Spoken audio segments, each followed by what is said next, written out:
Tottenham Hotspur have gone crashing out of the FA Cup to Manchester City, which means this season is going to be another trophyless one for the mighty Spurs. They last won the Premier League in 1961, the FA Cup in 1991, and the Carabao Cup in 2008. So today, we're going to be trying to end the barren run of trophyless Spurs and get them their first trophy. We're going to be doing it with one of the kids with incredible signings and lots of money spent. So let's see how we can rebuild the mighty Tottenham Hotspur. So we already know the absolute superstar that is Harry Kane is over at Bayern Munich, and I am not against selling the other superstar, Heung-min Son. This guy is absolutely fantastic on FM and fantastic in real life, but with a value of 72 to 86 million pounds to fully rebuild this Tottenham Hotspur team and to take them to the next level, I think you have to move on from a 31-year-old Heung-min Son as well. So at the end of this season, we're going to be saying toodle pops to Heung-min Son as well as Harry Kane from last season. Maybe one day we'll get them both back in to finish off this rebuild. What a reunite stand that would be to have Heung-min Son and Kane back together. But this time we are picking up in the January updated transfer database. 39 points, just 4 points off the top of the league. It's not impossible to win the league this season, but I highly doubt it's going to go ahead and happen. Obviously, this updated database as well cannot predict the FA Cup results that are set to come or the Carabao Cup results. Luckily, we were knocked down the second round of the Carabao Cup by Luton, so that's going to be nice and realistic. The FA Cup we are, of course, still in. As I record this, the game against City happened just yesterday, so there's absolutely no way for me to rig that result yet, so we are not quite there. We are at the start of January. I'm not sure if we're going to make any signings just yet, because I do actually quite like this Spurs team. Now, if we look at the best team selected, there is talent littered throughout the whole starting 11. In goal, Guillermo Ricardo has been a fantastic signing this season. Pedro Porro at right back and Destiny Udogie at left back suit this attacking wing back system down to a T. Two centre backs in Cristian Romero and Mickey van der Ven are also both fantastic, with two very aggressive, very good footballers in Yves Bissouma and Pape Matar Sarr in CDM. In Cam, James Maddison has been a revelation at Spurs so far. Brand new signing Timo Werner is going to sit on left wing for the second half of this season, with Dejan Kulusevski on the right hand side, with Heung-min Son up front as the advanced forward on attack. We have, of course, got the other brand new signing here, Radu Dragusin, signed from Genoa for a pretty hefty fee, I believe, in real life as well. On the game, just 4.7 million, but this guy does look very good, just 21 years of age. I'm unsure if he's ever going to make it fully in FM. I think in real life, he's a much better prospect than FM have him at. I believe in the winter update, he's going to get a big old boost, because he looks okay, but just okay. He doesn't look absolutely fantastic, and certainly doesn't look as good as our very good centre-back partnership of Romero and Mickey van der Ven. So we're going to have a tough break getting into this team. One of the best things here about Spurs, though, is the fantastic youth talent that is here at the club. Alfie Devine, Ashley Phillips, Alfie Dorrington, obviously Radu Dragusin, Will Lancashire, Alio Velis is a fantastic young striker, as is Junsons Bell, and they've got the best young winger on the game, bar Lamine Yamal, I'd say, and that is Mickey Moore. This guy looks absolutely fantastic, 5-star potential. If you've never used this guy in FM, he blows up. He is an absolute superstar, just 16 years of age, and hopefully we can get him in this rebuild to be a decent Premier League player at the age of 21 years of age. That would be absolutely fantastic to see if we can go ahead and do that. Pretty scary that 5 years in the future he will be just 21. But let's get into the second half of this first season and see what we can do with the mighty Spurs. We're going to do no transfers, just go into it and see what they can win. Well, I suppose in a lucky/unlucky way, we have been knocked out of the FA Cup, sadly to Norwich, which is absolutely abysmal, losing 3-1, but it means we're not going to go ahead and win that one, so we're going to keep it ultra realistic. And FM predicts Spurs are going to finish in 5th position, just a point away from Arsenal. Manchester City on 84 points, Liverpool on 82 points, but Aston Villa are going to carry on this ridiculous run of form and hit 87 points, which is going to make this rebuild in particular even harder, because it means not only are we going to have to battle with Manchester City, Liverpool, Arsenal, Manchester United, Newcastle, Chelsea, Aston Villa are really going to be in the mix over the next 5 years, as they have now got the reputation of a Premier League winning club. So fair play to Aston Villa. They have absolutely smashed it. The likes of Ollie Watkins, Moussa Diaby, Douglas Luiz. Do you want to see an Aston Villa rebuild on the channel? That could be very good fun, and see if we can emulate what that unbelievable team went ahead and done in this rebuild with Spurs. In terms of our team and how we performed in this second half of the season. Goals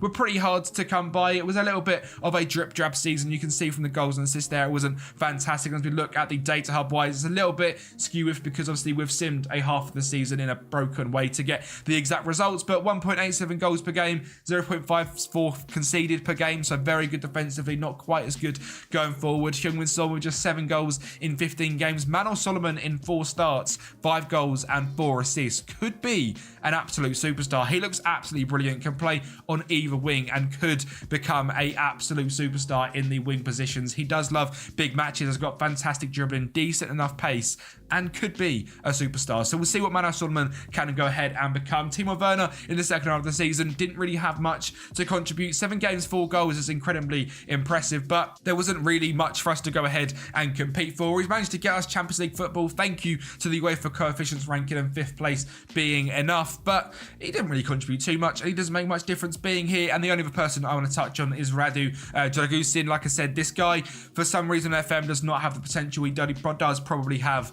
in real life. So he is now just a 3-star potential player, now a good championship centre-back. That is an absolute lie. He is fantastic in real life. Go and watch him over on YouTube, and I'm sure we'll see him over at Spurs over the next sort of few weeks and months to finish off the season. He is an absolute baller. He is very consistent, loves big matches, very, very aggressive, but I'm sad to say I don't think we're going to see too much of Radu in this rebuild. He's going to be in the squad, but will he ever make it? I'm not 100% sure. Now, we have got a fair bit of money to go and spend, £75 million, £900,000 in wage budget, and like I have mentioned already, Heung-min Son is going to go out the door. He's got a value of 70 to 90 million pounds. If we can get anywhere in that sort of region, I will for sure be saying goodbye to Heung-min Son, because at 31 years of age, going ahead and turning 32 very, very shortly, I think is a sale we have to go ahead and make, and that'll increase the finances, that'll increase the transfer budget, and obviously here at Spurs, there is a pretty large debt because of the new stadium, £520 million in just that, and £700 million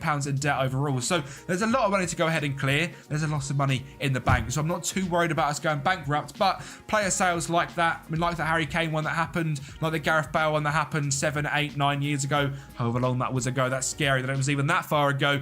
Player sales like that seem to happen at Spurs, and then they go and you know, sell someone on for 100 million, buy 5 or 6 players for 20 million each, and invest the money quite smartly. So that's going to be the play here. We're selling Heung-min Son. So let's see season 2 what signings we can make. And very quickly, I want to say a massive shout out to the legends on Patreon right now. You are quite literally helping make my dreams come true, getting the equipment we need, making this channel as good as it can be with the support you do give over on Patreon. Of course, you do get the rebuild files as well, whether it's that end of season 1, so you can pick up from exactly where we just finished off the season 1, or the end of season 5, where hopefully I've taken Spurs to be one of the biggest teams in the world, and you want to carry on that Spurs legacy. That'll all be down in the Patreon below. And also a shout out to the comment section as well, because I'm really trying to stop saying go ahead, and I did not want to get everyone drunk by shots when Kempi says go ahead. So I hope you're noticing so far go ahead has toned itself down. I've recorded this 50 times already because I keep noticing it and laughing that I say go ahead. So go ahead if you're doing shots, but yeah, don't do shots while watching Kempi. Let's get into season 2. Well, Heung-min Son has headed off to Al Ittihad in Saudi Arabia, and we got a hefty old sum for him, £95 million. Thank you, Heung-min Son, one of the best wingers the Premier League will ever see. Just a £22 million signing from Bayer Leverkusen back in 2016, and is going to be remembered as one of the best Asian footballers of all time, one of the best South Korean footballers of all time, and one of the best Premier League wingers of all time. Heung-min Son, salute to you, sir. But go and enjoy your Saudi money on £1 million a week, and we will enjoy that nice £95 million. We also went ahead and sold Giovanni Lo Celso to the same club, Al Ittihad, for £21 million. 28 years of age, raised a good sum of money for him as well. So thank you, Gio Lo Celso. And the only other major sale we made was Brian Healer's moved to Bayer Leverkusen, £9.25 million. He's a decent young winger, but for me, he's never going to progress to the next level. And I think Manor Solomon is a much, much better player to go ahead and get in. So my first signing is a player they are heavily linked with in real life, and that is Antonio Nusa. We did disable the rest of the January transfer window because the signings of Werner and Dragusin were already in. But Nusa is heavily linked to Spurs, and I thought we'll get him in on this rebuild, and we'll replace Brian Gill with hopefully a better wonder kid winger. So welcome in Mr. Nusa. He has got fantastic pace, fantastic dribbling, fantastic flair, very good on either feet, and is very consistent. So hopefully Nusa can be a superstar for us. We have brought in a young backup striker and someone that, to be honest, I just wanted to see how good he was on FM. That is Nicholas Giacchini. This guy is an American striker who's got 8 caps for the US of A, scoring 3 goals. Good determination, good finishing, good pace. He's actually never going to really do much here, I don't believe. 2.5 million is all we sign him for. I've just seen this guy mentioned a hell of a lot in real life recently, moving to big sides, and he's consistent. He loves a big match and seems like a sort of Spursy signing, sort of taking a gamble on someone and seeing if they can do it. He is back at St. Louis City to see if he can take them to the next level as well for the rest of their season. And hopefully he can come back to us and be a fairly decent player. I'm not too sure how it's going to turn out, but it's a fun little signing to see what he can do. And if not, it was £2.5 million. We'll write it off expenses. Number signing 3 is Jan-Paul van Hecke. This guy for me is a fantastic young Dutch centre-back from Brighton. A hefty signing of £43.5 million. But for me, just replaces Radu Dragusin. Dragusin, sad, like I said, is not going to be good enough on this FM in particular. Hopefully Winter Update FM, they give him a massive boot. But right now, we needed another centre-back to sort of compete with Romero, Vicky van der Ven, Jan-Paul van Hecke. The centre-back partnership of Van der Ven and Paul van Hecke excites me a lot. This guy's consistent, loves a big match, great determination, great aggression, great marking, great tackling, great heading, and very quick as well. Just 6'2". This guy hopefully can become an absolute superstar for us. And then before I get into the next signing, I have to talk about a very big and probably a very controversial sale, and that's Yves Bissouma. Now, this guy is absolutely fantastic. Do not get me wrong. I'm a huge fan of Yves Bissouma, but £55 million from Newcastle came a-calling. He had just a 6.83 average rating at the end of last season. And if I've learned anything about FM in recent times, it is to go with players that are performing well on the pitch. And this guy was not cutting the mustard. He is extremely consistent. He loves a big match, and his stats are absolutely outrageous. He has progressed leaps and bounds in the last 6 months after Ange Postecoglou era at Spurs. But sadly for me, Bissouma has left to go to Newcastle, so we have gone ahead and replaced him with someone who I think is absolutely fantastic and massively underrated in real life, and that is João Gomez. £35.5 million from Wolves, dropped to 6.92 with 3 goals and 3 assists, and with the stats that he has got, I think is a superstar central midfielder to sit next to Pape Mateta Sarr. That young DM partnership excites me a lot. So João Gomez, Mateta Sarr as our 2 DMs. He's not quite as good as Bissouma, we know that. He's not quite got the potential of him either. But just the CDM partnership with them two excites me a lot. He is very consistent and, again, an aggressive ball-playing midfielder that I like a hell of a lot. So João Gomez, welcome into the club. £35.5 million. Well spent, in my opinion. A young central attack midfielder to come ahead and back up James Maddison is Jovan Šilević. This guy is a Serbian cam coming in from Crvena Zvezda in Serbia. Looks very good. Has put in some good performances so far in his male adult career. But hopefully here at Spurs, he can be that absolute superstar and turn into a very good young cam. Like I said, with James Maddison being so good, it is going to be hard for him to get a lot of game time, but that's sort of what he's here for. Maddison's little backup, because Maddison is going to play basically every single game because he is a superstar. So Šilević hopefully can progress into something as a backup cam. If not, for £2.9 million is certainly worth the risk. And a striker that I have found using sort of my Moneyball search criteria that I often use now on rebuilds is Philip Bundegaard. This guy come up in a search criteria for young wonder kids under the age of 21, and then I put him in to the Moneyball approach, and he dropped a 7.31 average rating, scoring 12 goals in 17 games over at Randers in Denmark. 18 aggression, 18 agility, 14 finishing, 12 composure, 15 determination, 5'10", consistent, and looks very good at just 20 years of age. His picture, he looks about 12, but here on FM he is 20, so hopefully Bundegaard can be a fantastic young backup striker to the replacement of Heung-min Son, and that man is not the cover star. This is Matthias Tell. This guy is fantastic and signed from Bayern Munich. I think this is a very realistic signing, in my opinion. Signed for Bayern Munich from Rennes for £22 million. Is doing very well at Bayern Munich, but maybe struggling to break into the first team at a whole level when being a superstar. Whereas here at Spurs, he can come in, be the number 9, and dominate the front line for years to come. So Matthias Tell is here. Great finishing, great determination, great flair, great pace. I do not believe star ratings at all in this game sometimes. 2.5 star and a decent Premier League player.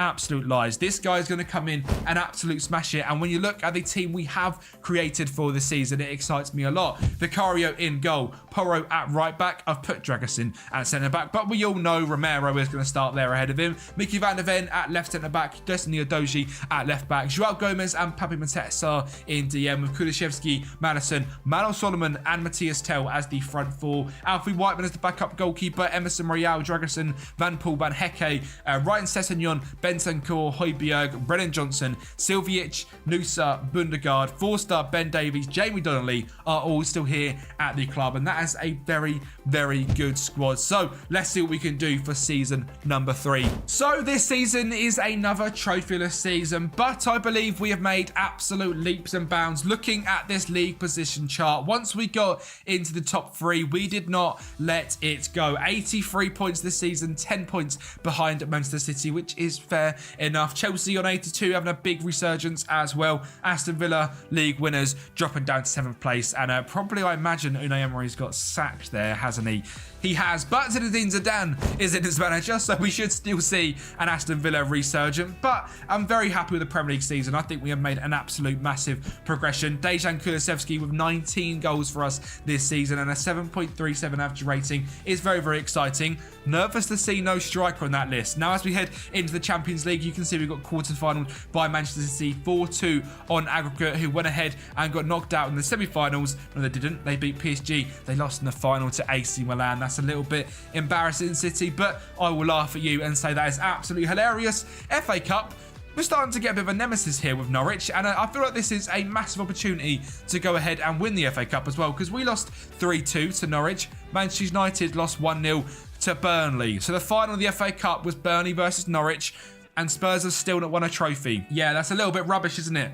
There's not a lot I can do about it. It's just the FM luck. And Carabao Cup-wise, we got knocked out in the 4th round by Newcastle, losing 2-1. Again, frustrating. No trophies. Even the Carabao Cup right now would taste so sweet. And the reason I think this season didn't quite go as well as I hoped is I thought Matthias Tell was going to come in and, you know, replace Heung-min Son and bag 40 goals. In fact, he was fairly average. 19 goals, 2 assists in 43 games, a 6.87 average rating. But as a 20-year-old, I think that's still pretty good. I still don't believe this star rating at all. A leading championship striker, absolute rubbish. This guy is still a very, very good Premier League striker and will go ahead and smash it. But Dejan Kulusevski this year did get us out of the mud and carried us in to 2nd place in the Premier League. Great dribbling, anticipation, technique, passing and pace. 25 goals and 6 assists in 43 games. He has had his breakout season, and Brennan Johnson again was someone that this season took a massive step up. 15 goals, 7 assists in 39 games.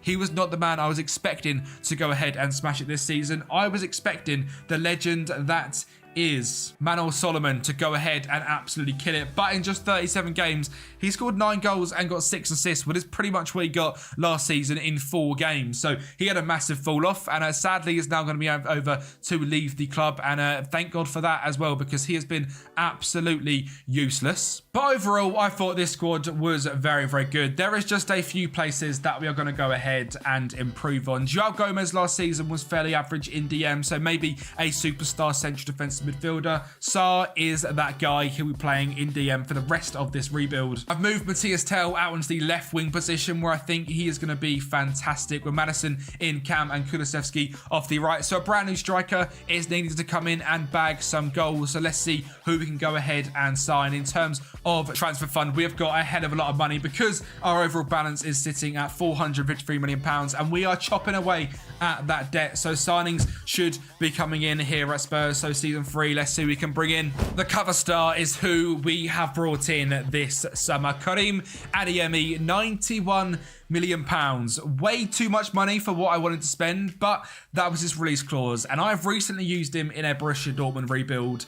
And trust me, this guy turns into one of the best strikers on the game. He's got 13 finishing and 12 composure, which you might not think is the greatest thing, but as an advanced forward, speed is everything. 19 acceleration, 19 pace, 16 determination, and 16 aggression. He loves big matches. He's a little bit injury prone, which scares me, but £91 million is what we had to spend to bring him in. He's not been on goal scoring form really this sort of rebuild so far over at Dortmund, but hopefully that is all about to change. I've put every single egg I've got into the basket of Karim Adeyemi because I went ahead and made another signing as well, and that is Youssoufa Moukoko. So we have taken the two Dortmund strikers, and we have got one which is an absolute bagman on 16 finishing, 14 composure, and we have got a speed demon in Karim Adeyemi. Moukoko was £37.5 million, and I'm hoping him and Adeyemi can rotate. Both very young, both German strikers can hopefully come in here at Spurs and make a huge difference. Lots and lots of money spent. And as you actually look at our front three of Matthias Tell,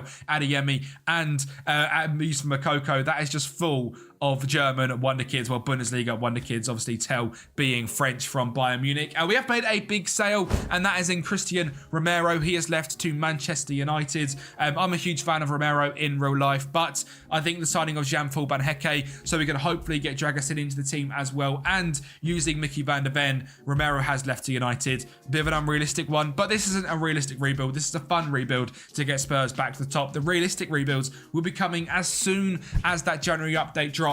The realistic season starts. I'm going to have 2 or 3 months of rebuilding the best teams over the world in a realistic manner. So someone like Romero wouldn't be leaving here at Spurs. He'll be staying pretty much for the rest of his career. Rodrigo Bentancur, another one that has left the club. He's gone to Chelsea on loan for the season with a potential purchase of £65 million.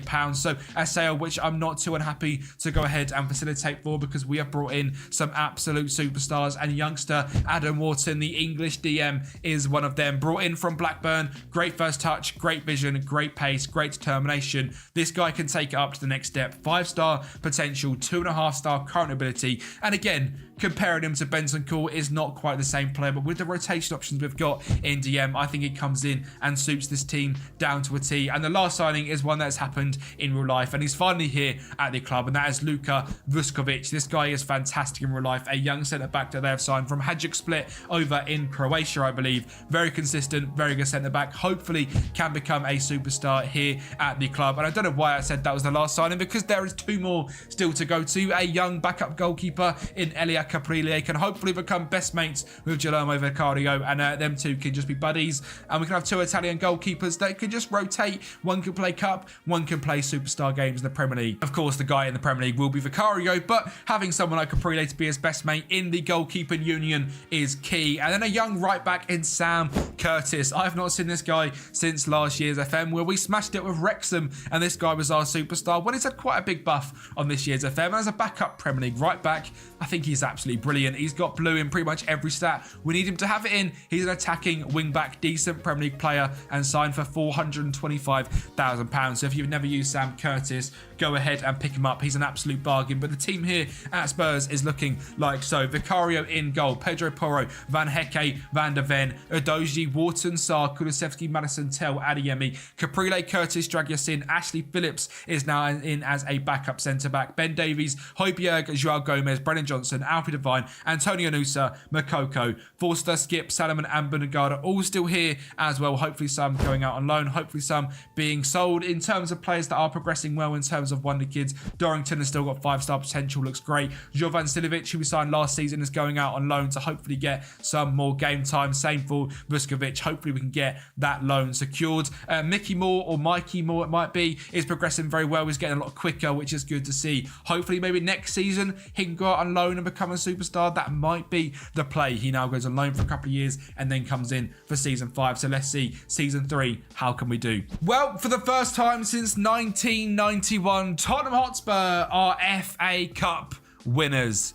Spurs fans, I bet that feels good. It is a long time in waiting, but in the first sort of 5-10 minutes, Dejan Kulusevski gets us off to a great start. Adeyemi then shows his blistering pace and finds a ball into James Maddison, who gets us 2-0 ahead. But 2 years ago now, Premier League winners Aston Villa get a goal back thanks to Ollie Watkins, but we were not done there yet. Paul Van Hecke to the right-hand side, a very weird player to be in there. Moukoko gets brought down in the box, but it falls to Maddison, and he pokes it home for 3-1. And then Joao Gomez out wide to Destiny Udogie on the left-hand side is going to get into the byline, get a ball in, and Manuel Solomon pokes home for 4-1. Lucky he's done at the club as he helped us lift a trophy there. The starting team for this game was Vicario, Porro, Van Hecke, Van de Ven, Udogie, Sarr, Skip, Madison, Kulusevski, Tell, and Adeyemi. Got a fantastic game up front for us and turned into a bit of a provider in that one with a 7.5 average rating. I'm very happy to finally lift a trophy here at Spurs. Now, as we head into the Carabao Cup, sadly, we were third rounded by Arsenal, which is never good,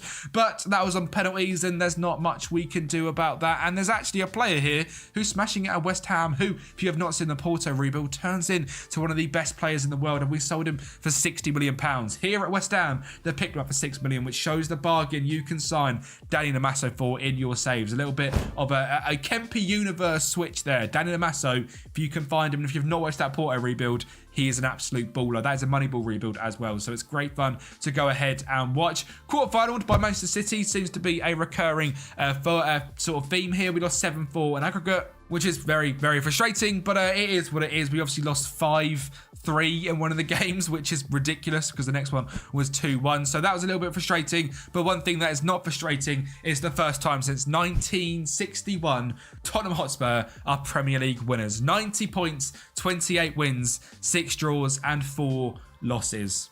We've done it. We've got ahead. We've won the FA Cup. We've won the Premier League. It is absolutely fantastic. There is a long way to go in this rebuild still, but by making brave decisions in terms of sales, selling superstars like Christian Romero, Heung-min Son, Rodrigo Bentancur, replacing them with youngsters that are passionate and can go ahead and do it, I think that is something that is going to happen with Spurs in real life. I really do think Ange Postecoglou is onto something at Spurs, signing players that people might not have heard of, or trusting players like Mateta Sarr when other managers slightly didn't. Younger players with a lot of passion, playing that aggressive, fast, front football play. Spurs can go ahead and do this in real life, I think. Genuinely, I believe that as well. And here on the Football Manager, we've done it with a few additional signings. Assist-wise, Madison and Porro, 13 and 12. Average rating, Jed Spence dropped to 7.37. He only played 12 games, but dropped 11 assists. So fantastic for Jed Spence. Obviously, he's at Genoa in real life as part of the Jalagyasin deal, but has come back to Spurs and been a bit part player for us, which is great to see. And Mateta Sarr with a 7.33.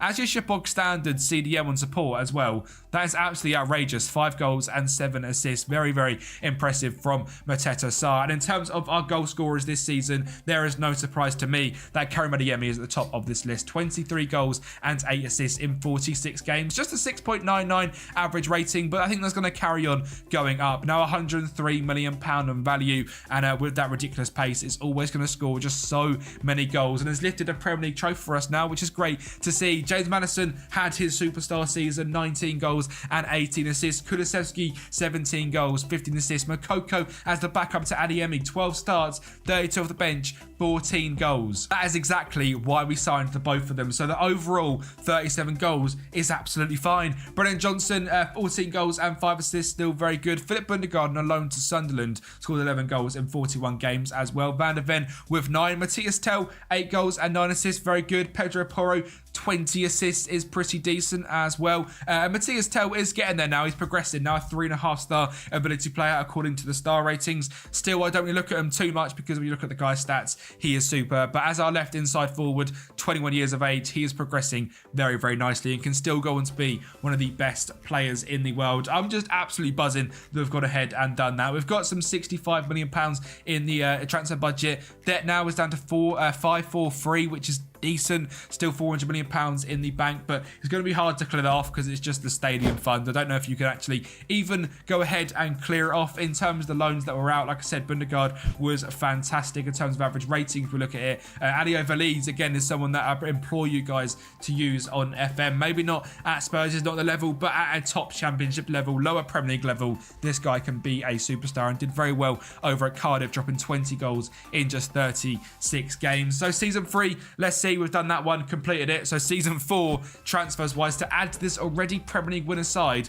can we go back-to-back and can we potentially lift a Champions League? That is the goal for season 4. And due to the age profile of the squad, there is only one signing to bring in, and that is Rico Lewis, signed from Manchester City. He is a fantastic player on this year's FM, but wants some more game time, even though he played 30 games at City last season, was transfer listed for £63 million. I decided to spend every single penny to go ahead and get him, because now a CDM4, a quartet of Rico Lewis and Adam Wharton, and then Joao Gomez and Papa Mateta Sarr, is young, exciting, and absolutely fantastic. He's got a value of 111 to 129 million pounds, and as you can see from his training schedules, we are locking him in to this ball-winning midfielder role on support. He is going to become one of the best DMs in the world. Rico Lewis, retraining position, an absolute superstar. He's extremely consistent, and like I said, the only signing for this summer, the only other sale we made was Rodrigo Bentancur. Went ahead and joined Chelsea for 74 million pounds. There's still 35 million quid in the bank and 500k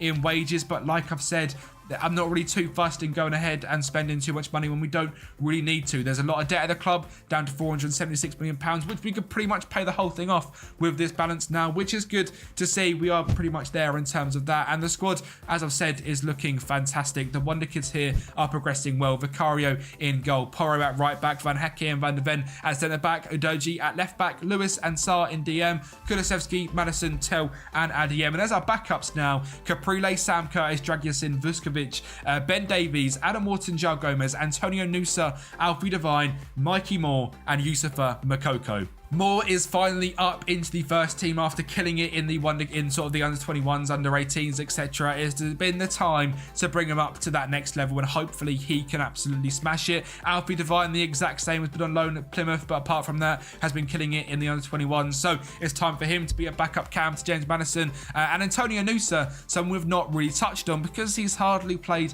a game for us in the 2 seasons so far, and when he has played, he's not done a lot. And again, this guy, I think, in the winter update is going to get a big old boost, so look out for him sort of end of February, early March, I think is when we get that update. Antonio Nusa. So yeah, hopefully he can still be good in this save, but not going to become an absolute superstar. Adeyemi again this season, hopefully he can break 30 goals and a 7 average rate. It would be great. Matthias Tell looking fantastic, and I'm just excited to see what this team can do. Can we now go sort of back to back in the Premier League? We've got the Premier League, Champions League, FA Cup, Carabao Cup, and the Community Shield to go ahead and win. So season 4, what's it going to be? Full of drama is what it's going to be, because here against Arsenal in extra time, we take a 1-goal lead thanks to a Sergio Reguilon ball into Yusufa Makoko. Arsenal, they're going to get one back in the 98th minute thanks to Kai Havertz, but in the 105th minute, Spurs fans are going to love this one because Gabriel is about to drop an own goal, and Spurs win back-to-back FA Cups. Like I said, 1991 was the last time,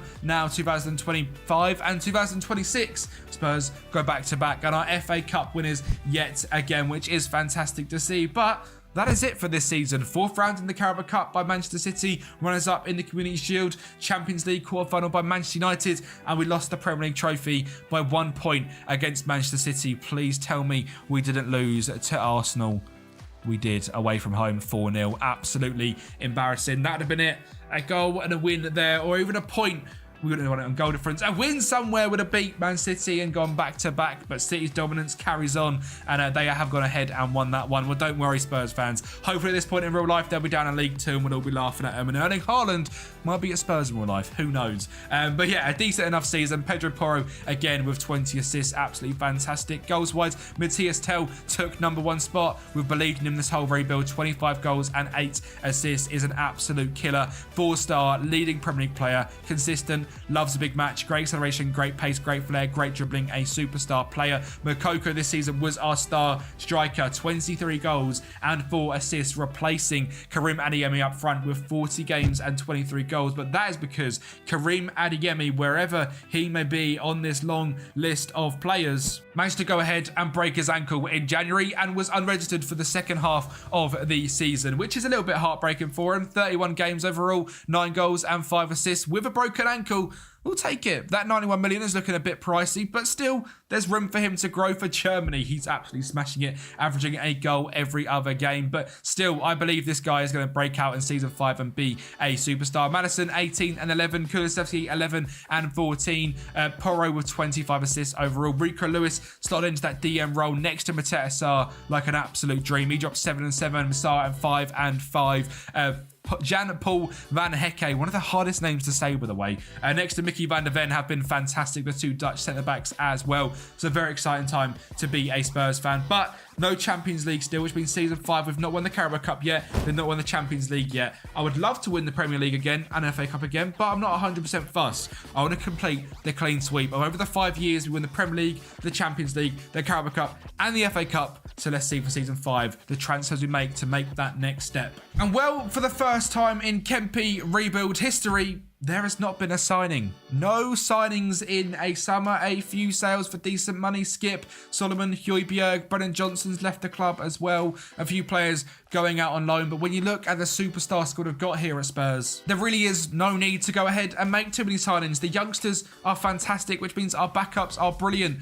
Our first team is stunning. Vicario in goal. Porro, Van Hecke, Van der Ven, Udogie, Lewis, Sarr, Madison, Kulusevski, Tell, and now Makoko as our striker. Caprile, Vuskovic, the brand new signing they've signed in real life. Joao Gomez, Adeyemi, Radu Dragusin, Adam Wharton, Philip Bundegaard, Ashley Phillips, Alfie Devine, Mickey Moore, Sam Curtis, and Antonio Nusa. Mikey Moore last season played 12 games and got 2 goals and 3 assists, which for me is very, very impressive in his debut season in the Premier League and looks like an absolute superstar. I genuinely think this season he might break out into that first team as well and become a starter, maybe ahead of Matthias Tell. We shall go ahead and see. But no signings to report in Season 5 because I don't think we need to. Genuinely, we're just here to clear the debt, increase the balance, and get rid of this horrible stadium debt and make Spurs one of the best teams in the world. Now down to just £261 million in net debt. We have £95 million we could go ahead and spend, but like I've said, why on earth would we do it? So Season 5, let's see what trophies we can win.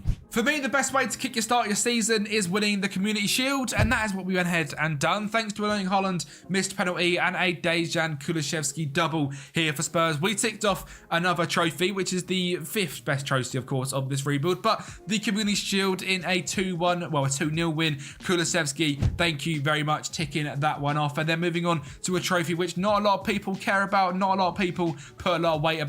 But for the completion of this rebuild, I think it is vital that we won the Carabao Cup as well. I've got no idea what Robert Sanchez is doing there. Alfie Devine getting the ball in the box and Makoko finishing off. Kulusevski down the right-hand side is going to beat everyone. Find the ball back to Mateta Sarr and he finds the top corner in the 115th minute. The Carabao Cup, for the first time since 2008, has also been brought back to Spurs. So the only thing left to go ahead and win is the Champions League because the Carabao Cup, FA Cup, Premier League, Community Shield is all ticked off. But the Champions League is, of course, a big old step. And we haven't got past these semi-finals yet, I don't believe. We keep being met up against Manchester City. Well, this time we did manage to go ahead and get to that final. We faced off against AC Milan, who won it in the first season in this rebuild, but this season it wasn't meant to be because James Maddison in 40 seconds gets us off to a fantastic start before Pedro Porro whips it in and a Mickey van der Ven header makes it 2-0. Van Paul Hecke, Sarr, Pedro Porro down the right-hand side is going to drill a ball in the box and Kulusevski is there for 3-0. And in the 55th minute, Jan-Paul van Hecke, Adeyemi, Pedro Porro driven into the box, finds Madison and it's 4-0. And the mighty Spurs have lifted the Champions League. I've actually done it. I've won every single trophy with a team that can't win trophies. Tell me I'm not the greatest rebuilder of all time, because also in this season we completed the knockoff treble by also winning the Premier League, Champions League and Carabao Cup. Sadly, it's not the real treble because we weren't lucky enough to win the FA Cup in this season, but 84 points, 26 wins, 6 draws, 6 losses. Makoko with 21 goals. Alfie Devine with a 7.36 average rating, started 27 games, 10 off the bench, 10 goals, 8 assists. We've even brought through a Spurs man in real life as well, which is great to see. So Alfie Devine, welcome into the Spurs first team. Dejan Kulusevski, 20 goals, 11 assists, a world-class winger at this point, 7.26 average rating. unbelievable player, and I can't believe he's at Spurs. He's one of my favourite players in real life, and he's been absolutely killing it recently as well. Just looking through sort of how players did in terms of goals, etc. Moukoko dropped 34 goals and got 5 assists in 45 games. A real superstar. Is now one of the best strikers in the world. 45 games and 95 here at Spurs. A much better record than he had over at Dortmund. Is now the Germany striker as well. 26 caps, 14 goals, pure pace, great composure, great finishing. How's his old pal Krumediemi getting on? Well, as a sort of rotational option at left wing and at striker, 17 goals, 6 assists in 37 games, smashing it over in Germany. Outrageous pace, and again, something I'm very happy with. That £91 million is bang in the middle of his value. Consistent, loves big matches, still only 26 years of age. Matthias Tell, 24 goals, 13 assists in 59 games. Another absolute superstar, consistent, loves big matches. A fantastic sign at the start of this rebuild. Philip Bundegaard hasn't had too much sort of chance to break into the first team, but if you guys are looking for a cheap wonder-kid striker, this guy could be your guy. He is great, and maybe for you will be a superstar striker. Maddison has been very consistent for the whole rebuild. 12 goals, 12 assists. Alfie Devine, 10 goals, 8 assists. Adoji, 13 assists. Pedro Porro, 24 assists. Antonio Nusa, not getting much out of him, sadly. But a very, very strong rebuild. The age profile of this Spurs team is at an all-time low, really. 20 to 28, and then two 31-year-olds in Vicario and Maddison. So a very young, strong side. And actually, the last person I want to check on is Mikey Moore. Did he play much this season? 4 start, 22 off the bench. Maybe not going to make it to that top level, but that's down for you guys on Patreon to see if you can go ahead and do that one. There is a recommended rebuild down there, and the video I recommend you go ahead and watch after watching this one. Thank you so much for watching. Like the video, subscribe to the channel, and I'll speak to you next time. Since the day Unai Emery took charge of Aston Villa, they have been one of the best and most consistent teams in the Premier League. And this season, they are sitting 3rd in the Premier League, just 2 points off the top, and in a genuine title race, which is absolutely crazy. Aston Villa haven't won the Premier League since 1981. Won a Champions League also in 1982. So in this rebuild today, we're looking to take Aston Villa back to Premier League glory and European glory using wonder kids under the age of 23 only. So strap yourselves in for this Aston Villa wonder kid rebuild. Now, to kick things off, we'll be using GWR's Super Unai Emery for the first season in this Aston Villa rebuild, so we can keep it a little bit realistic in this first season. We're not going to be using any transfers, and we're going to be using a dedicated Aston Villa tactic made by the legend of GYR FM, and this video is most likely going to be on Hood's channel down in the description below, so make sure to check out GYR, absolute legend on Twitter, and Hood, the person that releases the tactic videos as well. So massive thank you to them two legends for allowing me to use this tactic for the first season in this Aston Villa rebuild. You can see on screen how good of a tactic it is, and the results are going to be absolutely fantastic, so we'll get to them at the end of this season. There is a superstar though that I want to be building this team around, and that man is Jacob Ramsey. Where is he? He is here, not Clement Longley, that's the wrong man indeed. Jacob Ramsey is the man I want to rebuild this team around. He is 22 years of age. He is signed for Aston Villa in well, he's actually through the academy, which is fantastic. So having a Villatonian come through who is ready to come in and be an absolute superstar in this team. He can play centre mid, left wing or cam. Probably none of this system really suits him too well other than being a striker as a pressing forward. So we're looking to retrain him, potentially change formation in a few years time and get this guy in his best position, a value of £67 million, and hopefully we can make him one of the best players at the end of this 5 years. Well, hopefully Jacob Ramsey has lifted this team to Premier League glory. We've also got players like Ollie Watkins, Moussa Diaby, John McGinn has been fantastic in real life recently, Pau Torres, a brilliant centre half, Emiliano Martinez, in my opinion, one of the best goalkeepers in the Premier League right now. I'd put him above Alisson and Edison. Let me know if that is controversial or not down below. But Emiliano Martinez is fantastic. This season, we've got the Premier League, Europa Conference League, FA Cup, and Carabao Cup to go ahead and compete in. Can we even lift trophies in Season 1? I am not sure, but let's get right into things. Now, very, very quickly, before we get into Season number 1's results, I can just say a massive thank you guys for the support in the last couple of weeks with subscribers. I have now got a realistic goal of trying to reach 5,000 subscribers by the end of this season. The people that watch these rebuilds, around 80% of you aren't subscribed to the channel, so just do me a very, very simple favor. Make my Christmas dreams come true and make 2023 our most ridiculous year I can imagine. Hit that subscribe button down below. It's completely free to do so, and it helps me out a ridiculous amount. So massive thank you. And now the Season 1 results. So Season 1 then, we're going ultra realistic using an Aston Villa tactic with absolutely no those signings and how are we going to go ahead and do? Well, we're going to go ahead and bring you guys straight back for the Europa Conference League final, where of course we're going to get that famous night in Europe. The first time we won a European competition since 1982. It's not quite the Champions League, let's be honest, but it is a European competition, and as you saw from the West Ham fans last year in real life, I'm sure Aston Villa fans would take this in real life. Lifting the Europa Conference League is a massive achievement. John McGinn scoring the second goal and Diaby getting in for the third to beat Freiburg 3-0 in a convincing victory. You can see absolutely dominant this formation, and I would 100% recommend using it. It is fantastic in game, and I believe it is built specifically for Aston Villa, and that shows in the results as well. Coming 6th place in the Premier League, getting us back into Europe next season, regardless of that competition win, is fantastic. 61 points, 18 victories, 7 draws, and 13 losses. A positive 15 goal difference is great to see. Second on goals scored with 91. Sadly, not on the goals conceded, which is a little bit disappointing in terms of the tactic. I'd like to have considered less goals, especially with the very strong defensive style Unai Emery does create, but it is an attacking variant. It is an attacking, aggressive system, and it is fantastic, and I'm a huge fan of it, so big up to the tactic. Possession-wise, we're not there either, so we're looking to get the ball, counter-attack, and score goals, but most shots for and most goals for is fantastic. Data hub-wise, you can see that very much in here as well. Conceded way too many goals, and I don't know if this is an attacking variation of the tactic, but why on earth not use it? It's fun and it's realistic as well. So 2.39 goals scored per game in this first season. And of course, a lot of the goals were coming from Moussa Diaby and Ollie Watkins, who are playing as a striker partnership for this season. So Diaby, 22 goals and 14 assists. Watkins, 17 and 9. Bertrand Traore even chipping in with 15 goals and 3 assists. Leon Bailey, 10 goals, 16 assists is also very good. The attacking wing-back of Alex Moreno, 7 goals and 10 assists. And Digne, 2 goals and 14 assists as well, as brilliant.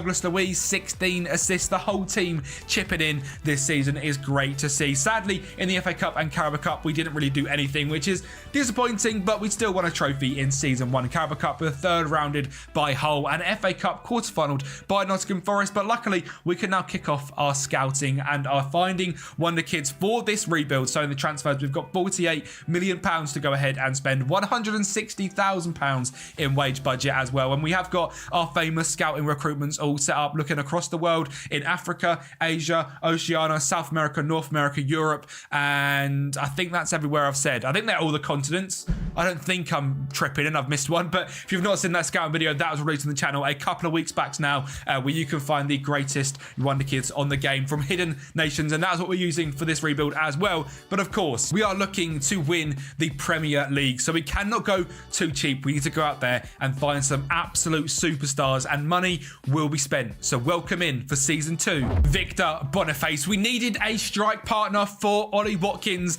and the Nigerian 23-year-old Victor Boniface is the man I've gone ahead and picked up. This guy, signing of just 22 million, has been around the block recently, starting off in Bodo Glimt in Norway, moved to Union St-Gil while they had that fantastic European run and a fantastic season before moving to Leverkusen in real life, and I believe he's absolutely smashing it. I know they're smashing it. I imagine he's doing very well as well, and then we've signed him for £22 million. What a signing that is as well. Great finishing, determination, strength, balance, and pace up front next to Ollie Watkins could be absolutely dangerous, and maybe even up front in his own with Jacob Ramsey in behind.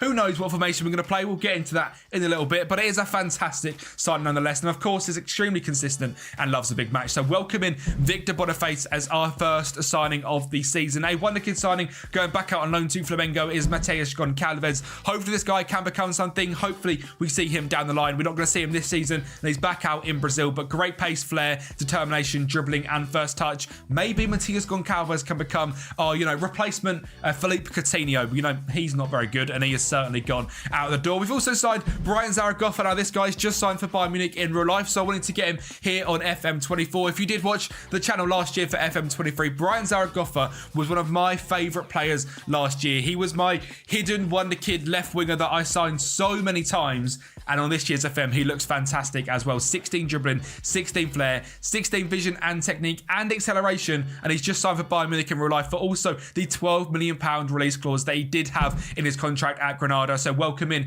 Brian Zaragoza. £25 million for a brand new right back to contend with Matty Cash is Vanderson. This guy's been signed from Monaco since moving from Gramel. He has been absolutely killing it over in France and looks like a fantastic player. £24 million comes in as a 23-year-old Brazilian with one cap for Brazil as well. Value of £35 million, extremely consistent. Loves a big match, great going forward, great defensively, and very, very quick. So welcome in Vanderson as our right back. A few more signings still to come. I know another major one here in Kang in Lille. Now, this guy has signed for Paris Saint-Germain in real life in France after moving from Mallorca. A very, very good little player, this guy. He hardly played this year for PSG, hence we got him for just £24 million. He scored 3 goals and 2 assists with a 7.18 average rating, but hardly played. So I thought, you know what? Let's try and get this guy to be an absolute superstar. So Kang In Lee is here. He is going to be a fantastic player for us. Great dribbling, determination, flair, and pace. Can finish a ball. Can play behind the striker in left wing, right wing, or central attacking midfield, which again is a massive bonus to have that diversity. So welcome Kang In Lee. Another huge signing, £25 million, £31 million rising to is Fabiano Parisi. Now, last season, Alex Moreno and Lucas Digne were both absolutely fantastic, but I decided to bring in a left back and loan him straight back out to Fiorentina. Now, I've done this because I had money spare, so this window was a bit more expensive than I liked it to be, but I've loaned him back out so that we get him at 23 years of age. So I've sort of cheated the system where we're signing him at 23. We're not going to see him until he's 24, but he's been signed for Villa at 23 years of age. He's fantastic going forward. Again, great defensively, can go forward, can defend, and for a bargain price of £25 million, this guy is going to turn into one of the best left backs in the world. He's already a leading championship player, can become a good Premier League player.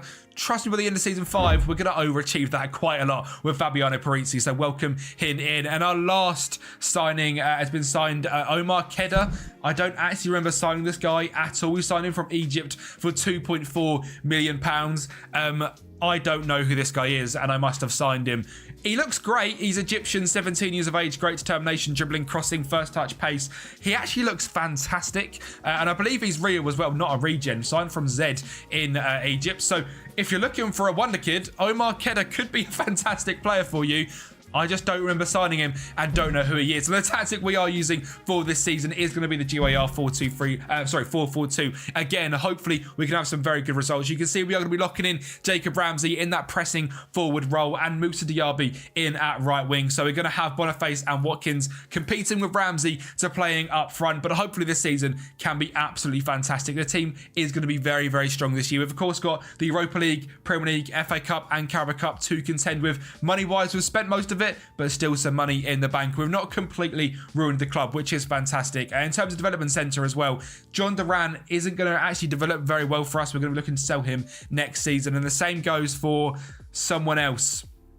That's next season's issue because I can't remember who it is. So let's get into it. The season 2 results. Hopefully we can get back in Europe again and maybe even lift the Europa League. Easy peasy lemon squeezy. We've won the Europa League as well as the Europa Conference League last season in back-to-back seasons. So it makes sense that next season we win the Champions League because that's how it works, isn't it? I mean, you win a European trophy every single year until you win the Champions League. Boniface gets 2 nice and early on before Lazio come back to make it 2-1. Zakagini finds Kamada, gets the ball into the box, and a fantastic finish from Saxon, but we weren't finished quite yet. We're going to make it 3-1. Moreno cut it into Emi Buendia, back to Moreno to Buendia again, into Douglas Luiz to make it 3-1, and Lazio are going to score again, but I quite frankly couldn't care less. A fantastic result and a fantastic sort of performance in the Europa League final, and getting us another European trophy is fantastic, which means we're going to be the Champions League for season 3, which is absolutely brilliant. That is exactly what I sort of expected to happen, win the Conference League and then hopefully come top 4,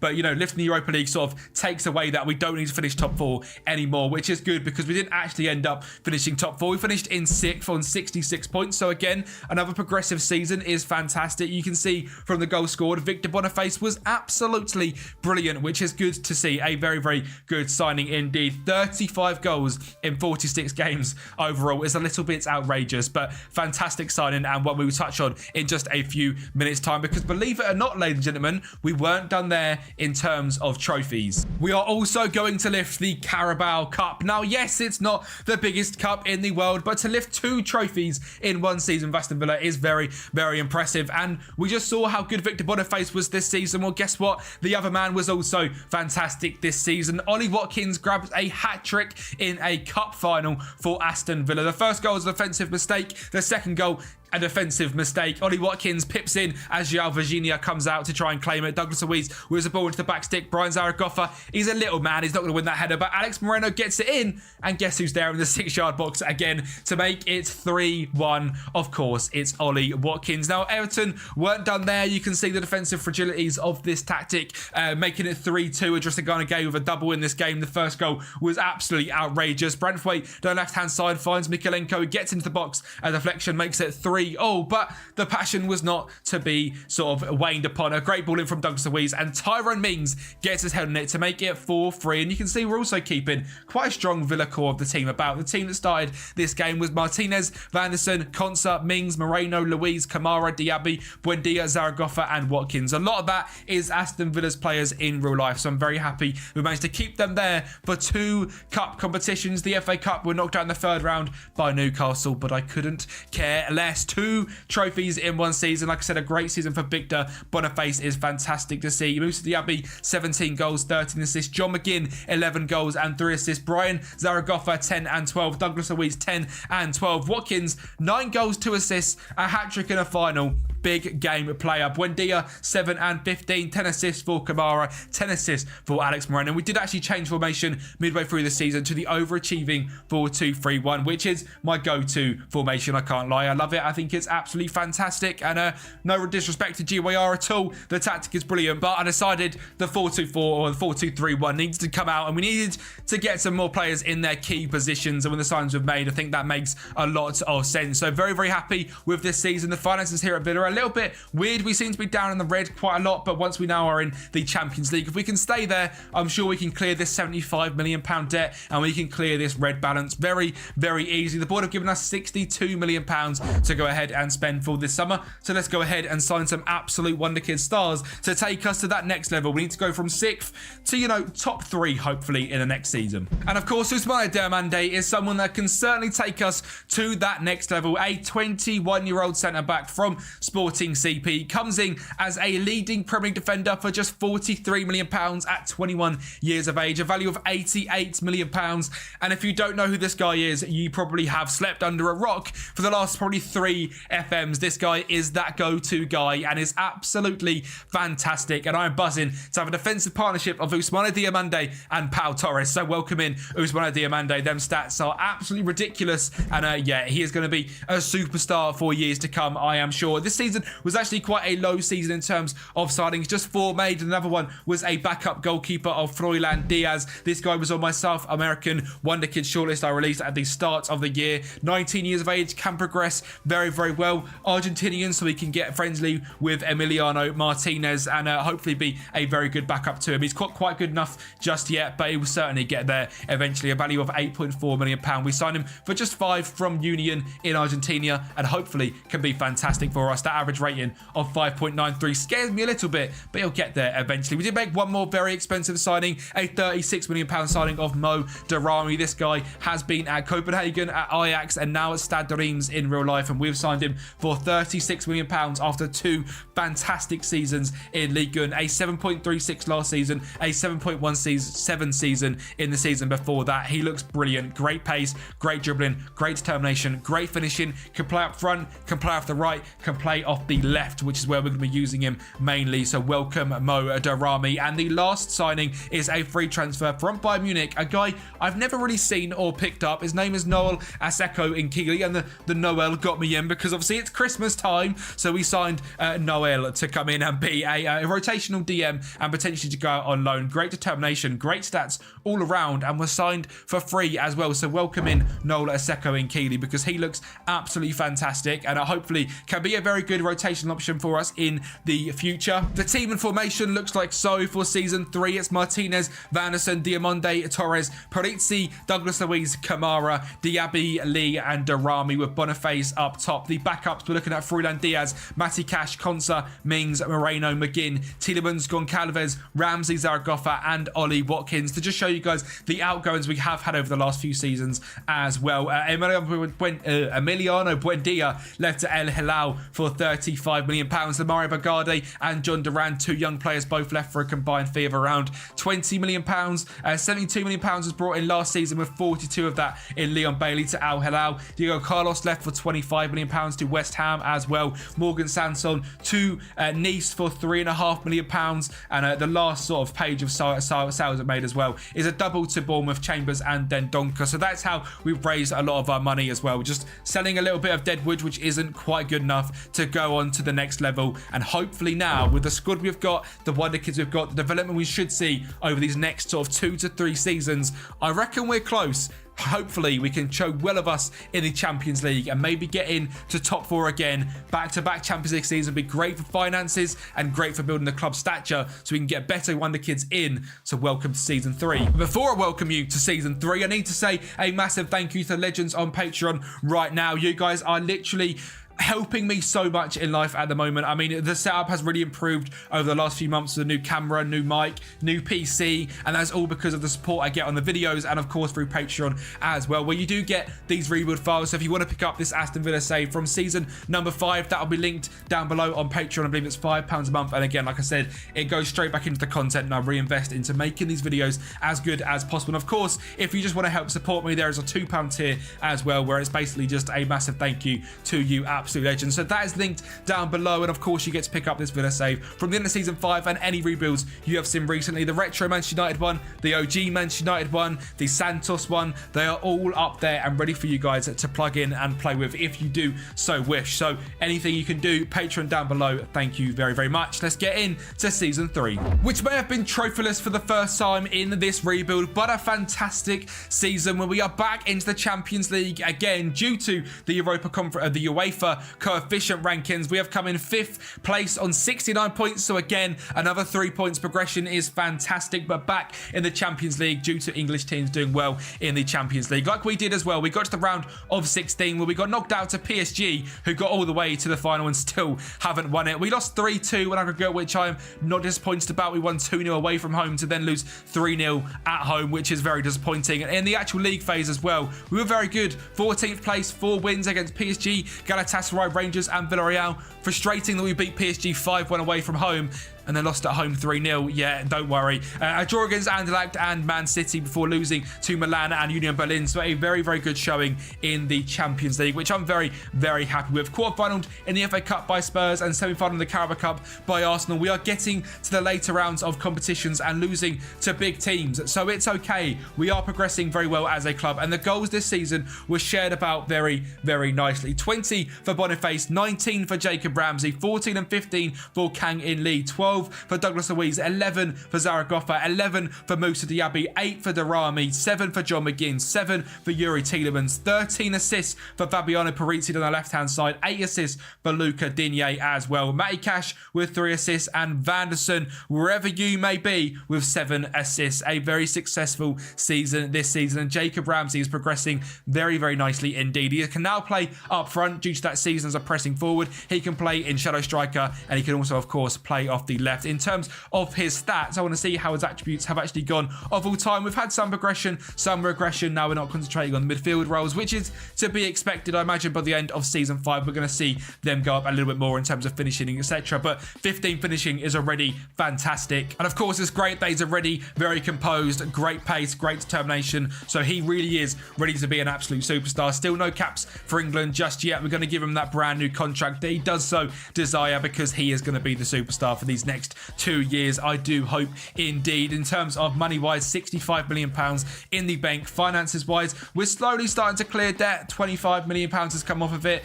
that Champions League money didn't actually end up doing too much for us after a very big summer of signings. So we aren't going to take things too slow because we're going to bring in one of the best wonder kids in the world. And as a biased Manchester United fan, welcome in Alejandro Garnacho, of course, because why on earth wouldn't I sign Alejandro Garnacho? And I may have signed him when he's not been his best at Manchester United, but trust me, by the end of this 5 seasons, he's going to be one of the best wingers in the world. I've made this guy fantastic in every rebuild I have done with Manchester United so far, and I'm going to do that with Aston Villa as well, because they have not treated him correctly. Respect my king, Alejandro Garnacho. £60 million, 16 flair, outrageous pace, outrageous dribbling, finishing, and first touch. Already a value of £111 million. And like I said, with this new dynamic potential, we can make Alejandro Garnacho one of the best players in the world still at 22 years of age. So I am not worried about him being not quite as good as he could be just yet. Now, a brand new signing in CDM, Linus Gekja, has come in. This guy can play centre-back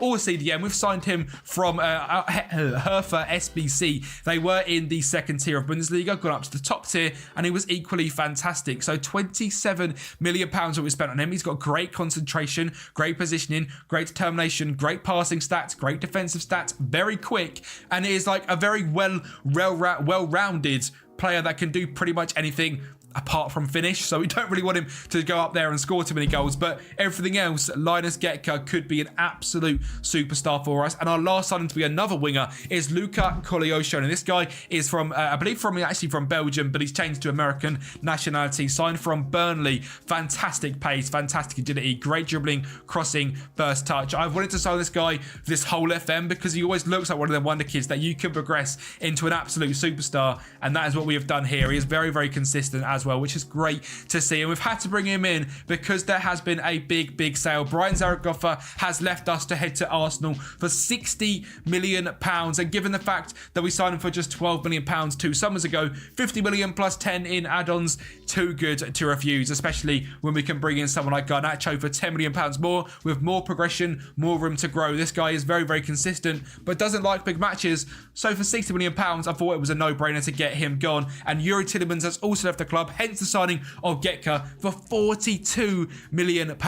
Yes, 42. He was a backup for us for the last couple of seasons and hasn't progressed all that well. He looks very good, but in my opinion, Gekja is better. He's now 29 years of age and the back end of his career, so for 42 million quid, we sold him, brought someone in for 27 and made the team even better. So a very, very successful sale indeed. Now we have locked in Garnacho in this left wing position, but if we look at our best 11 and actually to replace Kang and Lee with Garnacho, because I'm sorry, mate, you're not going to start if Garnacho is here. We're looking at Martinez in goal, Vanderson, Diamonde, Pau Torres and Parizzi, which is a fantastic defensive line with Gekja and Kamara in front of them, Diaby, Ramsey, Garnacho and Boniface as the front four as well. I'm very, very excited for season number 4. I think this team is genuinely good enough to go ahead and compete. And again, when you look at the backups, players like Froylan Diaz, Konsa, McGinn, Watkins, Cash, Koleosho, Mings, Darami, Moreno, Lee, Douglas Luiz, I think we can pull off a Leicester-style season of getting up into that Premier League,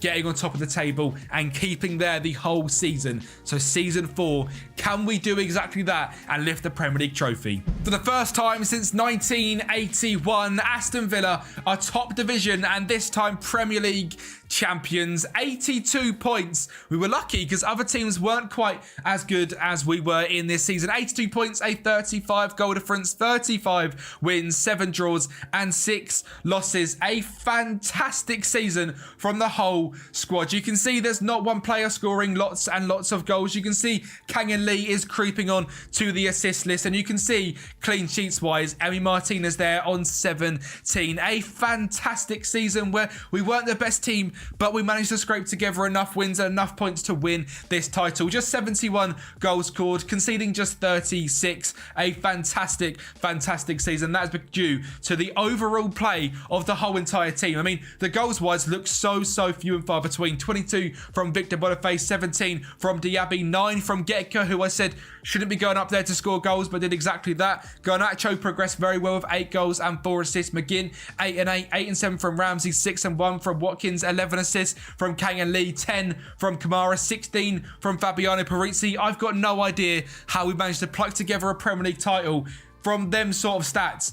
but we have, and it's absolutely fantastic. And the title has been lifted. I am going to do season 5 because we got to the semi-finals of the Champions League as well, where we seem to just be a team that can grind out results. We lost 4-2 in the semis to Inter Milan, but in the quarter-final we went ahead and beat Manchester United 4-2 on aggregate. In the round of 16 went ahead and beat Barcelona 4-3 on aggregate. So grinding results seems to be what we can do, and I think that we can somehow get Aston Villa to Champions League winners in season 5. So we're going to come back and do one more season. We also haven't ticked off the FA Cup yet, which is disappointing. We got 5th rounded by Liverpool in this season, so it'd be good to see if we can win that as well. Carabao Cup semi-final by Spurs again, but we've won that already. That's ticked off my list. I'm not entirely fussed. Finances wise, of course, we are starting to look better. The debt is pretty much paid off now, and we are in the positives. So hopefully from here, I have rebuilt Villa to not only Premier League champions, but also a club that you guys can pick up on Patreon, where you are now going to be financially rich. You can go ahead and make a powerhouse club in Aston Villa. But let's do one more season, shall we? Let's see what we can do for season 5's transfers. The majority of signings for season 5 were backups because the squad already has just won the Premier League and players are developing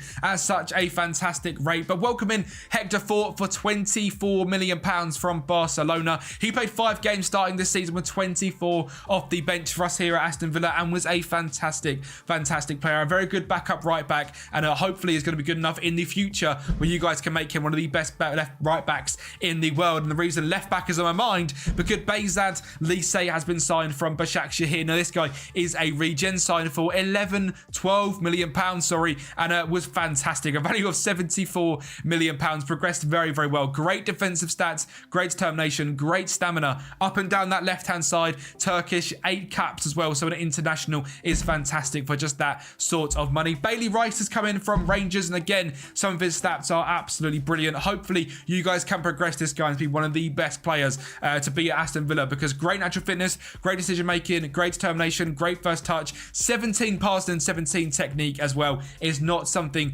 to stiff your nose at. So Bailey Rice, welcome to Aston Villa, as well as the last signing we have made, Mario Gilson from KV Mechelen, played 25 games for us this season. Did end up having a big injury due to that determination coming down. I can see that he had a few, actually just a bunch of different injuries, so I'm not too sure why his determination has dropped as much as it has, but great balance, natural fitness, 17 heading, 15 jumper reach, 6'2", fantastic, 16 technique, 16 tackling, 13 marking as well. Very composed, great decision making, fantastic signing. And of course this season was about trying to lift the Champions League, but that is not all we went ahead and done, because we also ticked off the FA Cup, where we gave Chelsea an absolute lesson in football. Our number 8 Alejandro Garnacho gets us underway in the first minute, before, and you can see at the top left just how quickly we destroyed them. Kang and Lee plays through Victor Boniface to make it 2-0 in 3 minutes in the FA Cup final, and in 6 minutes Cucurella into Enzo Fernandez. Garnacho dispossesses him,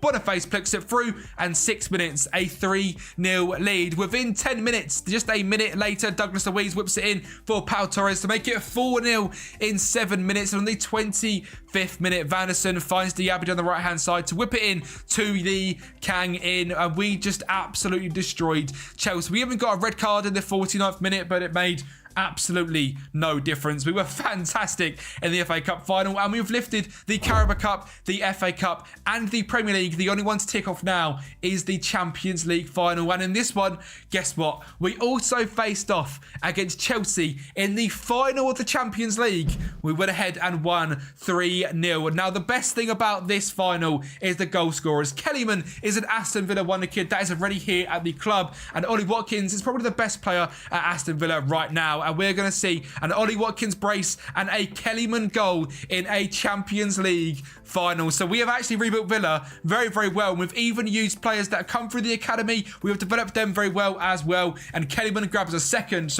not a Watkins brace, a Omari Kellyman brace for a Champions League final.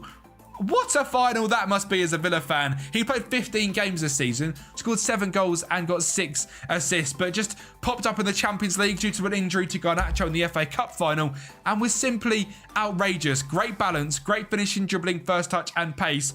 It's probably an Aston Villa legend now, which is fantastic. I mean, he's been here from the very, he's not from the very start. We signed him from Derby for 2.1 million when he was very, very young. So he's basically Villa through and through. He dies for the Villa badge and looks absolutely fantastic as well. So Amari Kellyman, I mean, if anyone ever sees this as friends with Amari, let him know he's a brace in a Champions League final goal scorer. And Ollie Watkins, of course, scoring in a Champions League final is very, very poetic. Now in the Premier League, we ended up coming 6th this season on 65 points, which has been around our ballpark title other than last season, which is about right. I'm not really too fussed. The fact we haven't won it this year, we won it last year. We've done a double this year. We've lived in the FA Cup and Champions League. So we've won every single trophy. And this season, Ollie Watkins decided at 32 years of age, he was going to go back to be an absolute bagsman and Aston Villa's #1 striker. 24 goals and 2 assists. Boniface with 16 goals and an assist. Garnacho, 13 goals, 8 assists. And them stats are outrageously good. He has now made 6 caps for Argentina. And he is, like I said, going to be one of the best wingers in the world. Very consistent, loves a big match. A fantastic couple of seasons, now being a starter at left wing. And we can sell him right now for 90 million if we need us to make the money. So a good signing in my opinion. Diaby, 13 goals and 9 assists. Darami, 12 and 3. Kagan Lee, 9 and 10. 14 assists from Gaika. 18 assists for Fabiano Parisi. And that signing now looks like an absolute stroke of genius. To sign him at 23 years of age for £31 million. And then back out to Fiorentina and then come in here and have an above a 7 season every single season is absolutely fantastic. This Villa rebuild has been very, very enjoyable. There is an Ipswich rebuild coming out on Monday, but if you haven't seen the retro Manchester United rebuild, that is going to be linked just down there, so you can carry on watching the rebuilds. And this time we're going back to 2013 and making Manchester United the best club in the world over the last 10 years. I would say genuinely, I'm quite lucky to be a Manchester United fan. I've experienced some fantastic moments. The 2008 Champions League final is the one that sticks into my head, the time I fell in love with football. I was born the year we won the treble, and that will forever be the reason I'm a Manchester United fan. But today, we sit here and things haven't gone well. The last 10 years since Fergie retired, it's been an up and down. It's been zigzag. It's been 8th to 4th to 6th to 2nd to 8th to 3rd. And it's a real turmoil at the club. The club's been run by pretty much bankers. Not the other word that you could easily say for that, beginning with a W and ending in anchors as well. And it's been up and down, and you know, I've had people in charge that have got no idea about football, but it's looking like that is about to change. While the Glazers are staying in the club, Sir Jim Ratcliffe has purchased 25% of the club, and I've made a database on FM with that change coming into play. We've got Sir Jim Ratcliffe as the sort of the owners with the Glazers. We've got Alex Ferguson as the director, as is rumoured to happen, alongside Paul Mitchell coming in to help out with the sort of important things at the club in terms of football, which is going to be very, very helpful, because that is what is needed at United right now, a complete and utter reset. We've got rid of Ten Hag, Kempi is in charge, and we're going to be locking in Wonder Kids for this sim as well. So welcome into the team, Kobe Mainu and Alejandro Garnacho. More on them in just a few minutes, but we're going to be simulating 5 years, seeing if we can get United back to the top of not only English football, but world football. It can happen, it just needs a rip up from top to bottom, and that today is going to be the plan.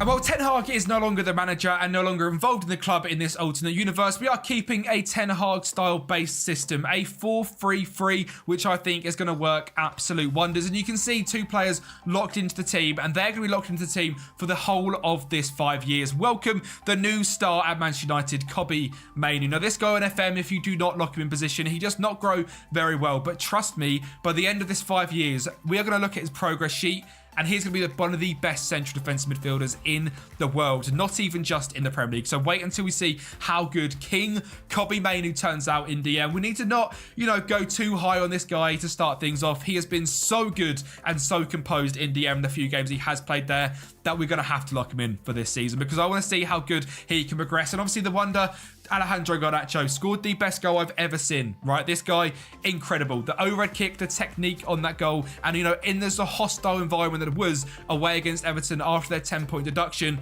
Garnacho silenced him in 3 minutes of one of the most outrageous goals you will ever see. So Alejandro Garnacho is also going to be locked in at right wing, and he is going to be absolutely fantastic as well. I mean, to kick things off, the pace, the dribbling, the flair, he suits United down to a T. And the thing that we love here at United as fans is wingers that attack players, and hopefully he can be that for us. And the one that's not going to quite be that, but be the one to hopefully score lots and lots of goals is Marcus Rashford. Now in real life, the form has hit pretty much an all-time low after that game against Newcastle, and that is when I decided to do this rebuild, because I've had enough, to be honest. I've had completely and utterly enough. There's not enough passion, there's not enough tracking, there's not enough running, and some of that comes from this guy, Marcus Rashford. Very poor this season, but we have to remember who he is and how well he was, or how good he was last season for us, and what he could do. So Marcus Rashford, of course, is going to be, again, one of the faces of this rebuild. We've obviously got King Rasmus Højlund up front as well, and again, I'm going to be expecting this guy to score lots and lots of goals over the 5 years. He is a fantastic player. Mason Mount, I think, can still certainly be something at Manchester United. We've just got to see a bit more,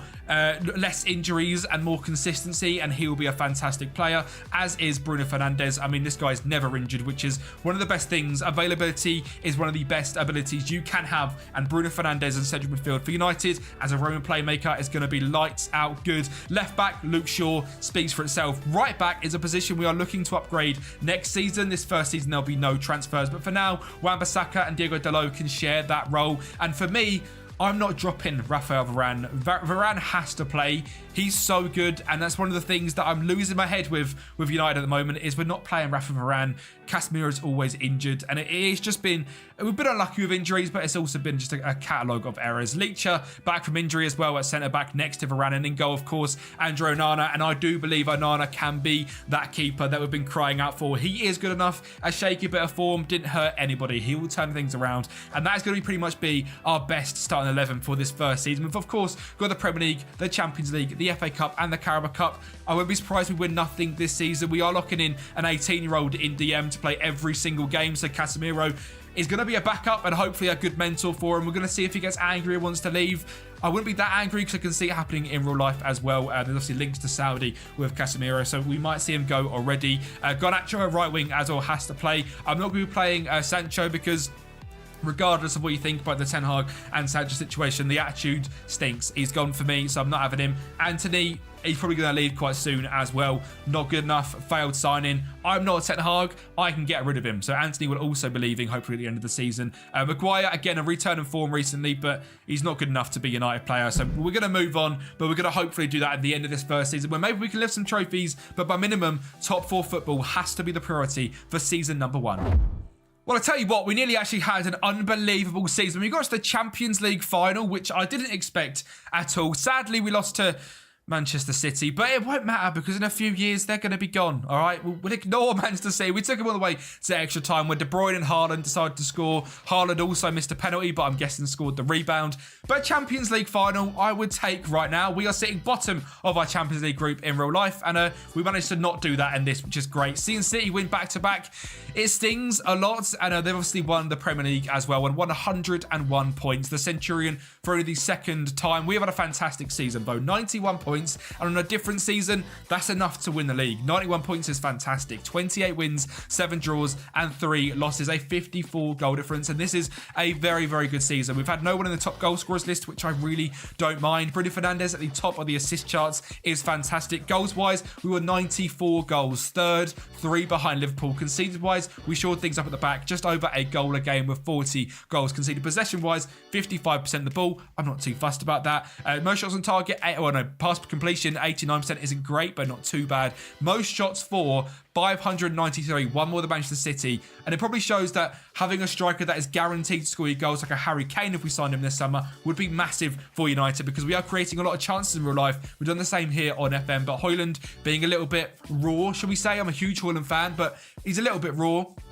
Does miss some big chances. Probably was one of the reasons we didn't win the league this year. We could have done it. I mean, I say that. We wouldn't have gone to Centurion as well, but we could have been second and tighter to Manchester City and a 4th on fewer shots against as well. Data Hub looks fantastic for this first season. Lots of goals scored, not many goals conceded. And in terms of the players that stood out, first of all, we'll check on Kobbie Mainoo, a 6.86 rating in DM for his first season. He's progressed a little bit. He's gone up in all of his stats, pretty much all +1, which is good to see. There's a lot of greys in there, a few blues in there, and for the DM position we're playing him in, he's fantastic. Great first touch, passing and technique, and that is what we're looking for him to do. Get on the ball and spread the passes and be composed. 15 composure, yeah, that's a good little rating for him. 6 goals and 5 assists as well, and again, is the player we are concentrating on for this rebuild, as well as Alejandro Garnacho, who had a ridiculous season. 21 goals, 11 assists in 50 appearances, starting as a right winger for Manchester United. And remember, that is a winger role on attack as well. He's not even as an inside forward, and he has absolutely absolutely smashed it. 16 dribbling, 15 first touch, 11 long shots, unbelievable pace, great flair, and a fantastic season for Alejandro Garnacho. £150 million value, about right to be fair, and 17 goals and 57 games for United to kick off his career is quite an impressive start. Rasmus Højlund, 25 goals and 9 assists in 37 starts, again is a very good first season for the 21-year-old Danish striker. And that's another thing I'd like to say about Manchester United. There is a lot of potential here at the club. We've got a few players like Casemiro and Varane who we should have really gone for a big summer last summer and gone with experience. You know, gone and got Harry Kane, and maybe Rasmus was next summer's job when Harry Kane, Casemiro, Varane have him for one season and then move into a younger period of things. But we didn't do that, and what I would say is there is an exciting future at Manchester United. It just needs to be harnessed correctly, and I don't know if that's under Ten Hag anymore. I am losing faith rapidly. In terms of the rest of our players who played really, really well, Marcus Rashford, 17 goals and 17 assists. Had a very good season this season as well. Bruno Fernandes, 16 goals, 25 assists. Luke Shaw on the left without his injury problems, 4 goals and 10 assists. Mason Mount, 9 goals, 9 assists as a box-to-box midfielder. Next to Bruno Fernandes, a fantastic season. Wan-Bissaka was very good, above a 7, and Martial, when he played as well, was actually very, very good. He's not going to be staying around because I don't believe he's good enough, but a good season for him. Varane was very good this season as well. Next to Alessandro Martinez, above a 6.9 is good. Casemiro, 4 starts, 31 off the bench, 5 goals, 1 assist, is not angry at his game time, which is fantastic. It means we can keep Casemiro mentoring Kobbie Mainoo, which is the absolute dream for us here, because if we can progress Kobbie under Case and he can keep that ball playing ability, that is the dream. We've got lots of money here at United, 88 million to go and spend, £140,000 in wage budget. In terms of finances, we know the finances here at Manchester United aren't good. I didn't clear any debts with Sir Jim coming in because that's not what he's coming in to do. I didn't give us loads of money. I think I gave us an extra £100 million in the bank, and the goal of that was to, you know, try and regen the stadium. They rejected every single advance I did for that, which is great. I've asked for it again. They're going to reject it again. Trust me, I know it. It's very annoying. I would like to hopefully expand the stadium / regenerate it, but it doesn't quite work like that, which is very, very frustrating. Ferguson's retired, which again is to be expected. He's an old lad, an absolute king at that as well. We're going to go into season 2, make some signings, improve this team, and take us from, you know, 3rd place in the Premier League, runners up in the Champions League, to hopefully a much better team. To touch on the FA Cup and the Carabao Cup, both rubbish. Ignore them. We won't talk about a 3rd round defeat to Liverpool and a 3rd round defeat to West Ham. We'll leave it there. Season 2, what signings can we make? And of course, this save is available for you guys on Patreon as well. A massive thank you to the legends on screen. The last week has been mental with views and mental with Patreon signups as well. So if you want to go ahead and get this rebuild file, which is what you get on Patreon, that you can be doing over there, and you can join this list of legends that you get your name on the screen in every single video as well. So a massive thank you to you absolute heroes. You guys literally help me level up the content, getting better microphones, having stuff like Adobe Premiere Pro is not cheap, but because of the money that I managed to get on Patreon through your guys' support, we can keep these rebuilds at the quality they are and keep pumping out videos. So a massive thank you to you absolute legends. If you want the rebuild file, the link is down in the description, and hopefully you're going to enjoy the next season. Well, I mentioned an upgrade in right back was going to be likely, and Diego Dalot has left the club for £23 million to head to Crystal Palace. Not a bad sale in my opinion at all. A very good player, but not quite the Man United level, and I think Dalot is right on the edge, but is not quite going to make it. So off to Palace he goes, and a replacement for him is also from the Premier League. £67 million on young Scottish right back Nathan Patterson. I think this guy has all the qualities to be one of the best right backs in the world going forward. 21 years of age in real life. He's 22 here at Manchester United in his 2nd season. Currently a good Premier League player, could improve a lot. Consistent, loves a big match, and a solid right back. Very expensive, but that is due to him being Scottish / homegrown at club, or homegrown in the league. So of course it's going to be a little bit expensive. Jean-Claire Todibo is a very heavily linked centre back in real life to sign for Manchester United. So we've gone ahead and done that as well. £60 million. Great heading, marking and tackling. Great determination, great pace, and trying to keep things a little bit realistic. It was expensive, again, £60 million, but for a centre back of this quality, that is what you've got to pay for sometimes. So that is what we've done, and again, extremely consistent and loves big matches. And like you said, they are some of the most important things, especially here at Manchester United, where playing big matches is what we do. Kefren Turam is my next signing to be a rotation option with Mason Mount in midfield. He is fantastic. Again, very, very expensive, £60 million, both going to OGC Nice, where Jim Ratcliffe owns the club.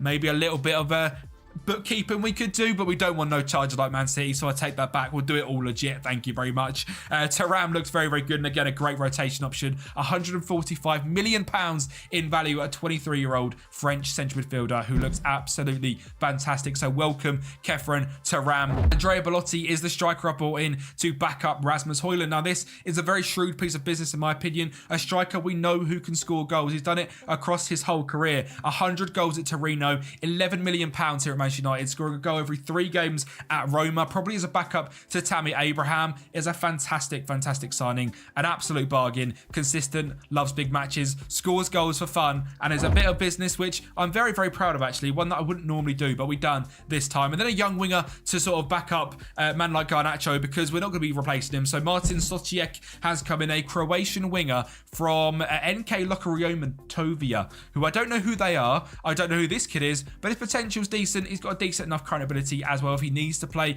Very quick, great determination, great finishing, great off the ball, great work rate, already a big value, and looks very, very good. So welcome, Big Martin. There's been some outgoings as well to be expected. That is all for incomings. Varane has left to Al Nassr for £28 million. Sancho has gone to Dortmund for £21 million, and Anthony has gone to Leipzig for £18 million. And that's because of the wages. The wages are ridiculous at Manchester United, so you have to take a much lower transfer fee than expected. So all 3 of them out the door, £70 million. Martial out on loan to Brest as well for £3 million.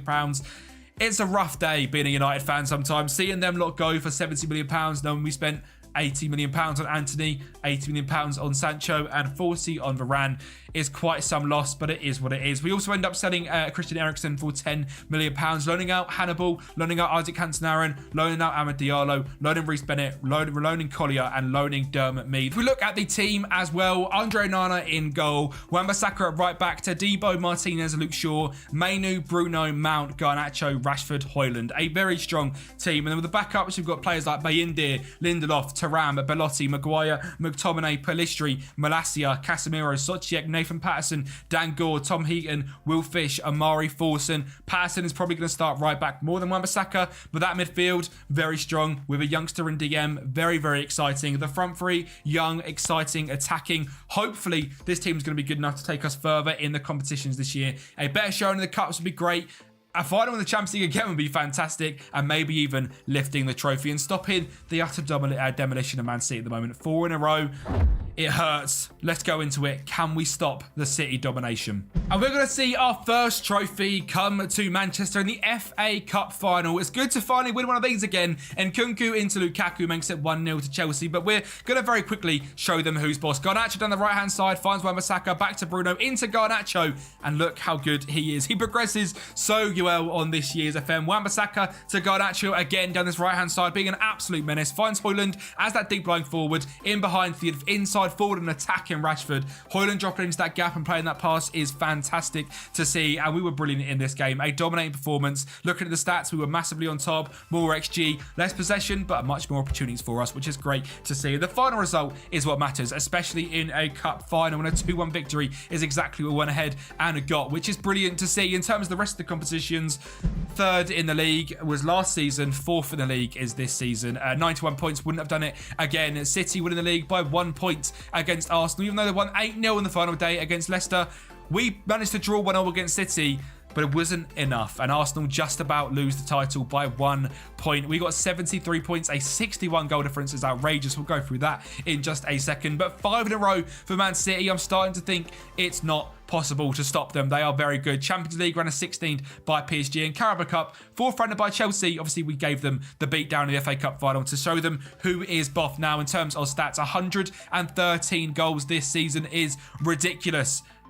52 conceded, way too much. That is our issue. Scoring lots of goals, conceding a few too many. Nowhere near on possession, nowhere near on passes. Most shots for, again, is us. That's exciting to see as a United fan. Being a team that's progressive and aggressive and scoring lots of goals is exactly what I want to see.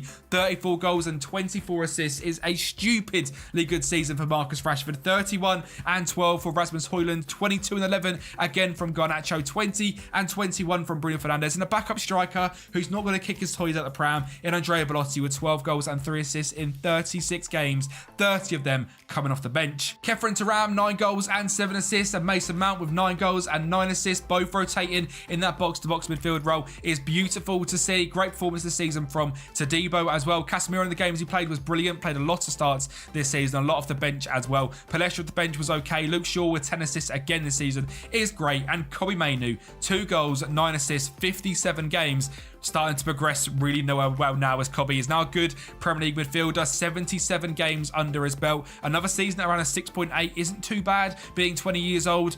He's not developing quite as quickly as I'd like him to, but like I said at the start, getting 5 years down the line, this guy is an absolute king. So we'll have to wait and see how well he progresses. It's time for a new contract for him as well. So we'll see what we can do in terms of the contract. Nathan Patterson was a bit more of a rotation over Wan-Bissaka, which is intriguing to see. Wan-Bissaka keeping his spot. He's actually progressed quite well as well as an attacking right back. So we'll see if he does keep that number 1 spot or if it goes to Nathan Patterson. In the development centre, the loanees are doing okay. We've not got anyone really standing out. I mean, Radek Vitek is a decent backup goalkeeper potentially. Hansen Aaron's a backup midfielder, could be good. Hannibal probably going to be out of the door soon, doing okay at Watford, but that's probably his level, let's be honest. Top Championship. Ahmad again, maybe at the moment we're starting to see why Ahmad is not going to stay around at the club.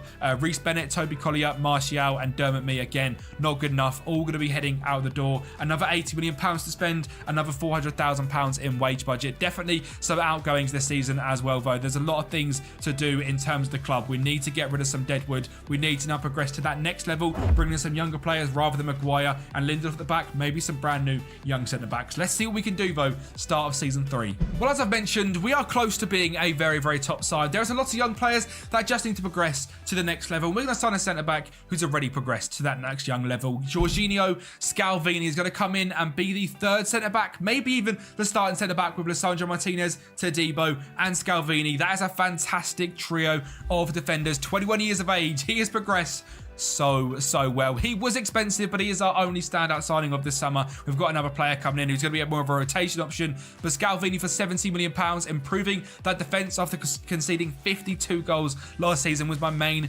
priority, and he is ridiculously good. And we're going to see Scalvini, a Manchester United centre-back, absolute boss. Yoro Hato is the other player we have signed. Can play centre-back, but mainly brought in to be a backup at left-back to Luke Shaw. Malacia hasn't developed quite as well. Hato, a young Dutch left-back, very similar to when we signed Malacia, £22 million, a little bit more expensive, 10 million more, but can certainly be a very good option for us here at United, a value of £70 million, and hopefully can do absolute wonders for us. Again, outgoings-wise, there was nothing too outrageous. Maguire left for £4 million to Spurs after 2 seasons of doing nothing, and players also leaving. Forsternau's left on £400,000, a few players going on free contracts as well, and again, the squad locked in like this. In goal, Onana, Patterson, Todibo, Scalvini, Shaw, Mainu in DM, Mount, Fernandes, Rashford, Garnacho, Højlund. A very, very strong side. The 4-3-3 is going to stay cooking for us. Bayindir, Wan-Bissaka, Lindelof, Martinez, Hato, Casemiro, Hansen Aaron, Thuram, Amad Diallo, Sochiek and Balotelli. Balotelli?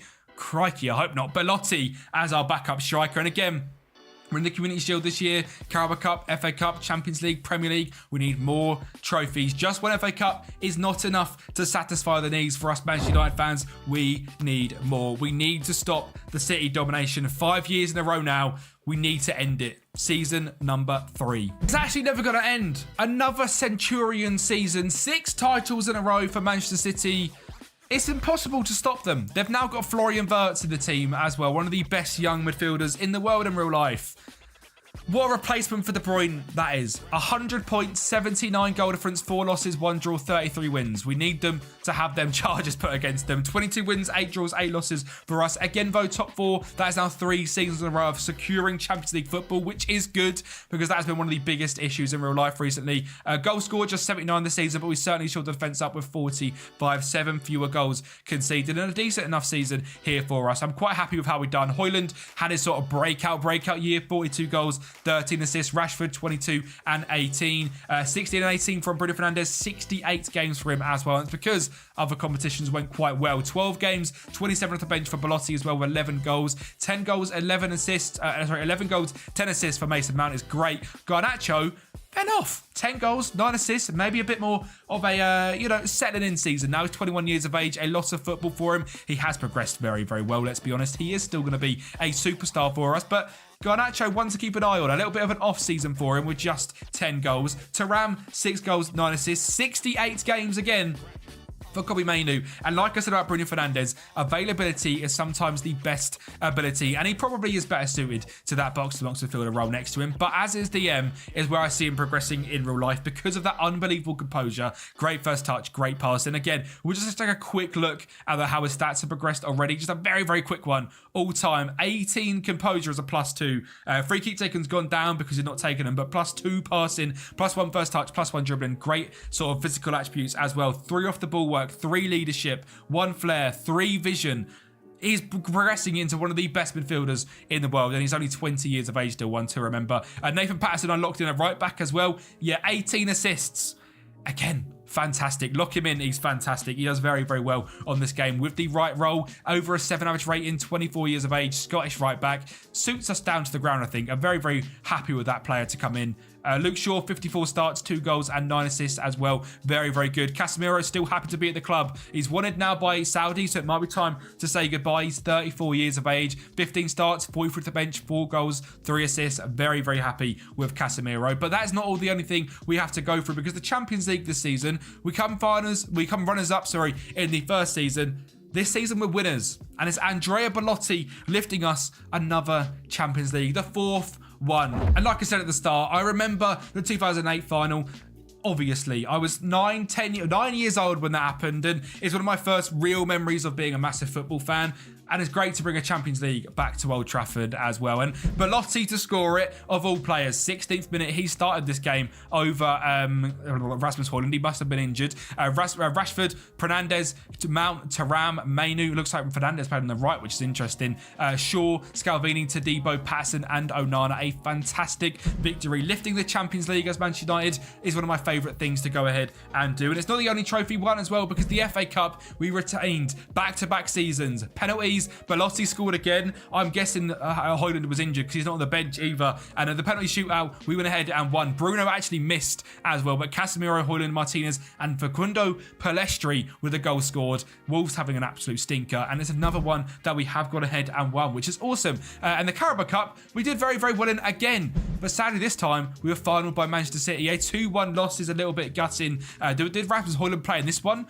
He did. He actually did, which is good to see. But yeah, Asensio, Haaland, player of the match was Bernardo Silva. Florian Wirtz is here. It's a ridiculous team. They're going to just go ahead and win everything for every single year we do this, I think. Season 5 might be where we win it if we ever get there, because City are dominating at the top of this, which is heartbreaking stuff to see. More money to spend, £38 million. I mean, it's actually not that much because we are very red in the balance, and debts-wise, it's the thing that kills Manchester United in real life as well. Having this massive debt, means we're paying ridiculous interest every single year. We needed someone to come in and own the club and completely clear that debt. And maybe at the end of this 5 years, that's what Jim Ratcliffe goes ahead and does. But for us right now, it's a bit of a pipe dream. It's not happening, which is heartbreak. We're going to have to go ahead into season 4, though, see if we can make more progression and see if we can somehow close down on Centurion in 3 seasons, Manchester City. It's going to be difficult, but season 4 might be our year. Let's see what signings we can make for just £38 million.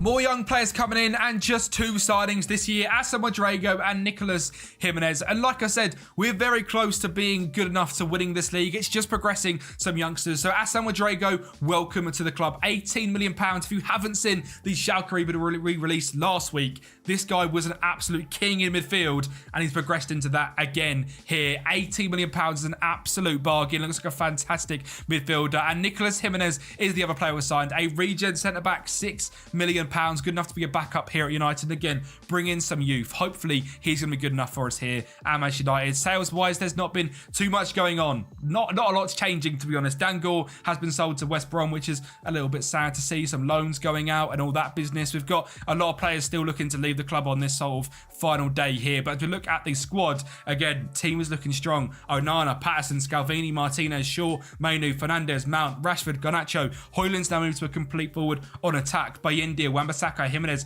Todibo, Harto, Casemiro, Thuram, Rodrigo, Sochiek, Diallo, Belotti, Malacia, Lindelof. Finley McAllister is now at the club as well. He's progressed really well in the youth academy. We'll see what we can get out of him. And Isaac Cantona is still here as well. With developing players, we just need to reach that next step. We've got the UEFA Super Cup this year as well, which we're against Everton. So never know. Maybe the six-tuple is inbound. Well, I can confirm no six-tuple. How about just a UEFA Super Cup? What a fall down from earth that was. After the FA Cup and Champions League last year, I really believed this could be our year, but it's not. City have done it again. 88 points. That's 1, 2, 3, 4, 5, 6, 7 in a row. And before that, it was 2 in a row. That means it's 9 in the last 10 years for Manchester City. The whole point of this rebuild was to stop them. But when Haaland's scoring 43 goals in the Premier League in one season, it's just, it's impossible. He's too good and City are too good. And we're just not there yet. Quarterfinal bye in the Champions League as well. They didn't even go on to win it, and an Evan Ferguson at Real Madrid went on to win it. I mean, what a universe we're living in. Super Cup we did win, which is great. 5-1 against Everton. Very, very happy.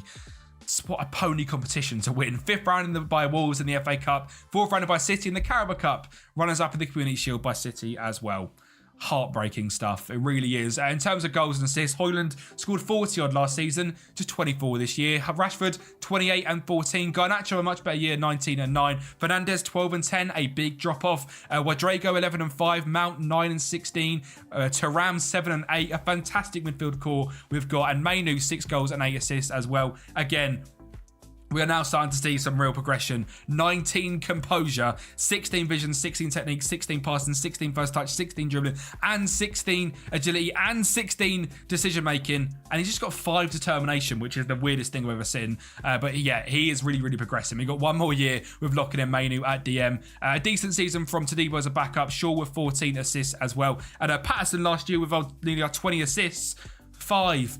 We just didn't have the production this year of we have had in recent years, which is absolute heartbreak. So we've got to go ahead and do another season, season 5. Maybe now we can do it. I don't know if it's possible, but maybe this season, after having no trophies this season and somehow not winning the league again, coming second on 83 points. I mean, we've certainly stopped the zigzags we started talking about at the start. I mean, when you look at how we've done, it's a little bit better. We're stable. We're just not out of the Champions League anymore, which is great, but we also haven't added to the 20 Premier League titles. As far as the Champions League, we have got one more season to go, and I guarantee you lot on Patreon will do 100 times better than I will with this save, because apparently I'm not doing very well at all. Let's go forward though. One more year, one more summer of signings, £80 million to spend. Let's just break this City team down, and over the season we need to win the league. One thing I want to make clear as well is these rebuilds, the results might not look as good as it would do if you lot managed to go into the game and you started a Manchester United save and you started playing every single game and in-game tweaks, etc. The thing of these rebuilds is they are all simmed. They are completely simmed because, believe it or not, I don't have time in my life to play 15 games of FM off of anything else. So they are all simulated, as is every rebuild you see on Football Manager. So don't hate the comments about how we've performed in the last few years. I think it's not been that bad given how things are looking in real life right now. But it's time to look at our signings. And we needed someone to rotate with Højlund who's actually going to score goals. And the guy I think we should have signed in the summer. Welcome, Harry Kane. I mean, why not? Hey, he's gone over to Bayern Munich, absolutely smashed it, broke loads of records, scored loads of goals. £40 million, a cut price deal, a 33-year-old Harry Kane with, not the greatest pace, but the link-up play that he does bring, the ridiculous finishing, the great composure, determination, model citizen, a bagsman. Harry Kane, welcome to Manchester United. Of course, he's not our only signing because that would be very, very boring. We've also got ahead and signed Bilal Penier, who is a rotational winger and a complete and utter regen who looks very, very good, a young French right winger. And the other signing is also a regen. It's Sujijo Saito to be a Japanese left winger. Looks fantastic. Great pace, great dribbling, great determination, great passing and technique. Hopefully he could be a great rotation option for us. And I fully believe that now with a, tactical genius up front in Harry Kane, someone who can score an outrageous amount of goals and rotate well with Rasmus Højlund, we could be on that next step. The team looks great. Onana, Patterson, Scalvini, Martinez, Shaw, Mainu, Fernandes, Mount, Garnacho, Rashford, Højlund. A very similar Manchester United-based team at the start. We've just believed in the young players that are currently here. And then sprinkled in some better, rotation options by India, Wan-Bissaka, Todibo, Lindelof, Harto, Casemiro, Thuram and Wadrego is a great midfield. Bilal Penier, Sato, Harry Kane as a rotation to Højlund. Woods has come through the academy and looks like a very good young goalkeeper, as has D. Francis. Again, decent enough potential in him to be a fifth choice centre-back.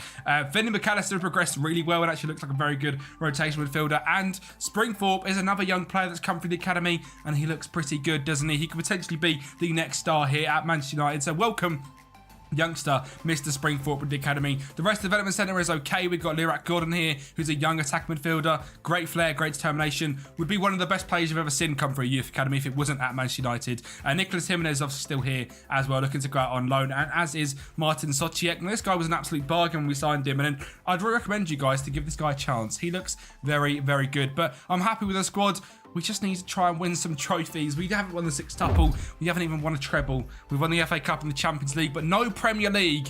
And we surely can't allow City to win an 8th title in a row. Well, signing a 33-year-old, now 34-year-old Harry Kane was a master stroke. 28 goals and 6 assists in 54 games is the exact reason we signed someone like Harry Kane to come in and rotate with Rasmus Højlund, because Højlund is fantastic, but he is still quite young, only 25 years of age. You can now learn off Harry Kane. 23 goals and 3 assists off the bench. That pressure come off him. He was fantastic as well, and now valued at £134 million. Great. We have got 2 strikers that score lots and lots of goals, which surely means this season is going to be a good one. Starting off with the Community Shield. A 1-0 victory against Manchester City is exactly what we want to see. A 95th minute winner by Hassan Wadrego. One is ticked off the list. There's 5 to go ahead and win, but can we do it all? We move on to the next one, the Carabao Cup. A 2-1 victory against Newcastle. Buzzing. That's 2 trophies by February. What a start to the season. Neither of them really matter in the grand scheme of things, let's be honest, but it's 2 very good trophies to get ticked off. How about an FA Cup, and how about a final, an extra time victory against Spurs? And we are going to watch the highlights of this because Harry Kane, Thuram and Garnacho are the boys to go ahead and score, and a fantastic performance. Mainu and DM, a great ball to Rashford. Rashford flicks it on, a mistake at the back from Lewis, and Harry Kane is there for 1-0. We then had a goal disallowed before we have a free kick from Shaw, whipped in, backstick, Kefren, Thuram, a great header, Vicario nowhere to be seen. Spurs weren't done, to be honest. They're going to go ahead and level this game up. Sergej to Van de Ven into Almada to make it 2-1 before a second goal is going to go in as well. And we might start to bottle it. We've won 2 trophies. Surely we're not going to go ahead and win 3. Strike Almada, Pedro with a goal. But there is a certain guy called Harry Kane who's going to silence everyone at Spurs. Garnacho whips it in. No, he doesn't. He scores the goal himself, and it's 3-2. Harry Kane scored earlier. Garnacho is still that guy. I got confused. I do apologise. Garnacho with the goal, and a 3-2 victory. And that's a treble. I can title it now, the fact that we've won a treble. We won the Carabao Cup, we won the Community Shield, won the FA Cup. Nothing else matters, does it? Does it? A 3-2 victory in the Champions League final. 4 trophies in 1 season, ladies and gentlemen. We are finally starting to win stuff. Peter Musa, João Mario scored for Benfica, but Harry Kane, Bilal Penier, and Hassan Wadrego, a 89th minute winner. It's almost like the Solskjaer moment, but Wadrego! And he scores, and a 3-2 victory. And United win their 2nd Champions League of this sim, and the 5th of their history, which is massive. Such a good thing to win. But can we stop the 8-year domination of Manchester City?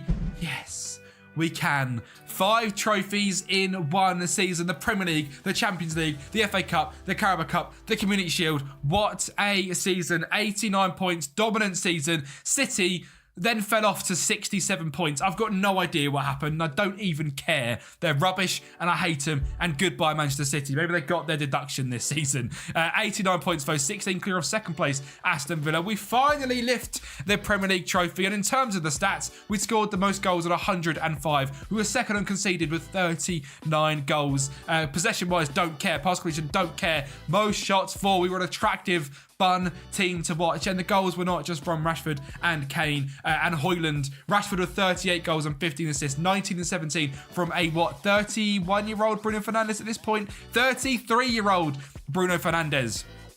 What a guy. Absolutely love him. Rodrigo, 16 and 12. Garnacho, 14 and 17. Mount, 9 and 13. Mainu, 4 and 10. And for the big reveal, 66 games this season. Has played 188 games for Manchester United. As we head into this progression screen, look at these attributes of all time. The growth on this kid on DM is ridiculous. 4 decisions, 3 composure, 3 anticipation, 2 concentration, 4 leadership, 4 vision, 2 technique, 2 passing, 2 marking, 2 long shots, 2 heading, 2 first touch, 2 dribbling. Use Kobe Mainu, progress him into one of the best midfielders in the world. £100 million value, 2 caps for England now as well. Consistent, loves a big match. I love Kobe Mainu, and this has made me love him even more. If you love these rebuilds as well, make sure you're subscribing to the channel. There's a whole playlist down there. Last week we've done 3 Wonder Kid rebuilds back to back. Brighton, Schalke, Sunderland. Go ahead, check them out, and see you next time. Newcastle United are one of the richest clubs in the world, and not only are the owners stupid rich, they also absolutely love the club and are extremely passionate about the club, just like the incredible Newcastle fans. They took to Eddie Howe 2.5 years ago, and Eddie Howe has done a fantastic job to get them into the Champions League, but this season there has been question marks of if he could take them to the next level. Currently languishing in 8th place in the Premier League and knocked out in the group stage of their Champions League group, Eddie Howe has been under some scrutiny. So we are here on the 1st of January to take over Newcastle with up-to-date results, with lots and lots of money, and to see if we can take Newcastle from where they are right now to being the most dominant club in Europe in 5 years. So strap yourselves in. This rebuild is full of wonder kids, full of incredible signings, and a journey to take Newcastle to the best club in the world.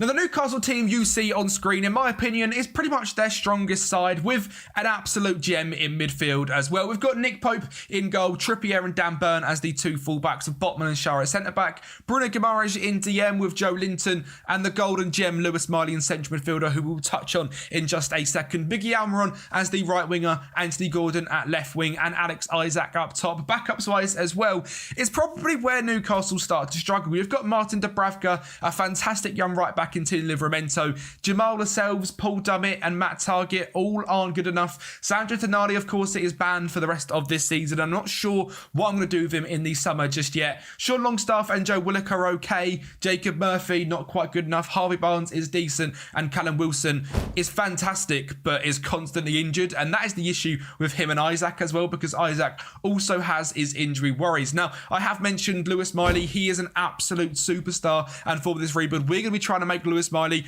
also one of the best players in the world. We're going to be pretty much locking him in from probably not the rest of this season, because I'm going to really try and get Champions League football. But from season 2 to season 5, Lewis Miley is going to be an absolute superstar for us. Now, the 1st of January result has already been simmed against Liverpool, and it was a 1-1 draw, which obviously wasn't the case in real life. So we are a point better off than Newcastle are IRL. We are 10 points off of getting Champions League football and 1 point off of getting Europe at all. So minimum we need is Europe, and that is for sure. We are in the Europa League as well, because the simulation doesn't quite work in terms of you can do the Premier League results perfect, but the rest is very, very difficult to go ahead and do. So we're still in the Carabao Cup, we're still in the FA Cup, and we are still in the Europa League. So all of them bits this season we'll sort of hopefully try and not win. I mean, the Carabao Cup and Europa League, that is the FA Cup, I will certainly be trying to win. But of course, we're also in the January window. Now, there is not a lot of money at the club, just £5 million in the budget. That's just what FM gives you to start off with. I'm sure this is the only time we're going to struggle for money. So the loan market is going to be absolutely pivotal for us. Potentially moving some players on. There's some players here that I'm not a massive fan of, which maybe we can get quite a bit of money for. So let's get into it. The first season's January transfer window we're quickly going to do, and then we'll fire through to the end of season 1. So first thing that happened was an outgoing in Fabian Schär. He has left the club to go to Arsenal. He did not want to sign a brand new contract at the club, and I could get £4.5 million for him, which actually gave me a little bit of scope to be able to sign some players on loan that are going to improve the squad massively. And I thought I could bring in a centre-back of sort of better quality with the loan money. So Fabian Schär is out the door, but a fantastic servant to Newcastle over the last 6 years. And the centre-back I decided to bring in was on a permanent basis of Victor Lindelof from Manchester United.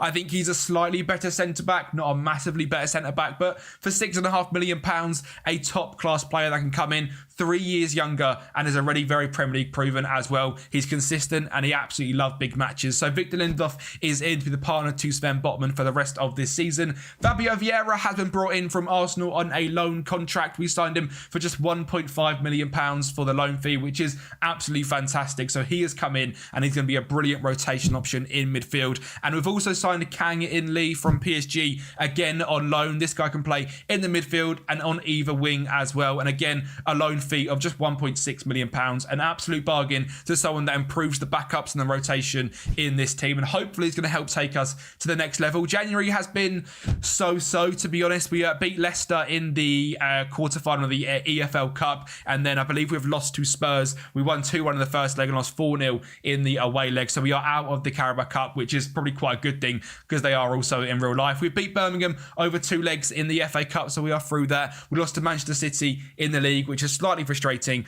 Beat Leeds in the FA Cup 4th round, and then lost to Villa in the Premier League, which again, a little bit frustrating, but Villa are an absolute force to be reckoned with. So we haven't got any more points, which is a little bit disappointing. Still on 30, now 16 points outside of Champions League football. But January is always absolutely hectic. We've got a formation which I do quite like in this 4-3-3 system. So I'm hoping we can get into European football, potentially into the Champions League. So let's fire into it, the end of season 1. And well, from the end of January to the end of the season, we were simply fantastic. We put on a much better run of form. We actually ended up finishing the season in 7th place on 65 points. So just 8 points outside of the Champions League places, which is slightly disappointing, the fact we didn't manage to close the gap. But we are going to be in Europa League football next season, which I think, to be honest, in real life, as we look at it for Newcastle, is probably the best we can hope for. Now, I'm also a Manchester United fan, as you can see, and I think that's the best we can hope for. So I think it's probably quite a realistic thing that for next season,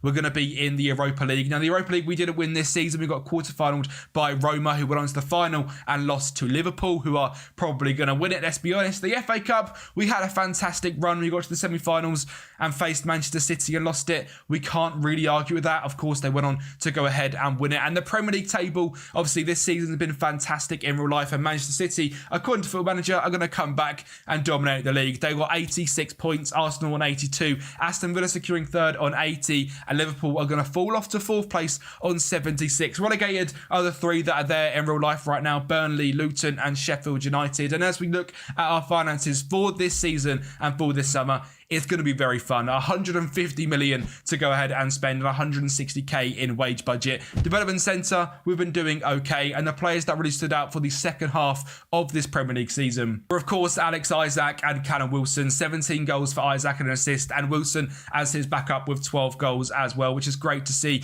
Joe Linton, Harvey Barnes, Miguel Almiron, Anthony Gordon, all doing very well. But this summer could be a huge clear out for Newcastle. So let's get into it. £150 million to go and spend.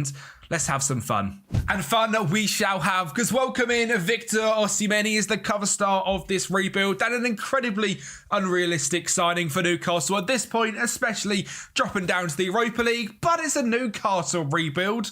Let's have some fun. He's a very top-class striker with 18 finishing, ridiculous pace, and of course he's going to score a whole host of goals. He had a release clause of 86 million in the second half of last season, scored 8 goals in 16 games, and he is simply outrageous as a Football Manager. He is extremely consistent, and he loves a big match, 2 of my favourite things. He's already worth 217 million. I think Victor Osimhen pretty much takes this team to title contenders instantly, and so does a very good centre-back in Leo Ostigard. This guy's his Napoli teammate. He has been in the Premier League at Brighton recently, not as long as 2021. He has got 18 heading and 16 determination and 13 jump and reach at 6 foot tall. So hopefully this guy can be a danger man from set pieces as well. He's extremely consistent. He loves a big match, and he's got a value, well, we signed him for just 18 million, a value of 26 million pounds, and seems like an absolute bargain, to be honest. This guy doesn't get spoken about a lot, but he looks absolutely fantastic, and I'm surprised he's as cheap as he is, because he's also got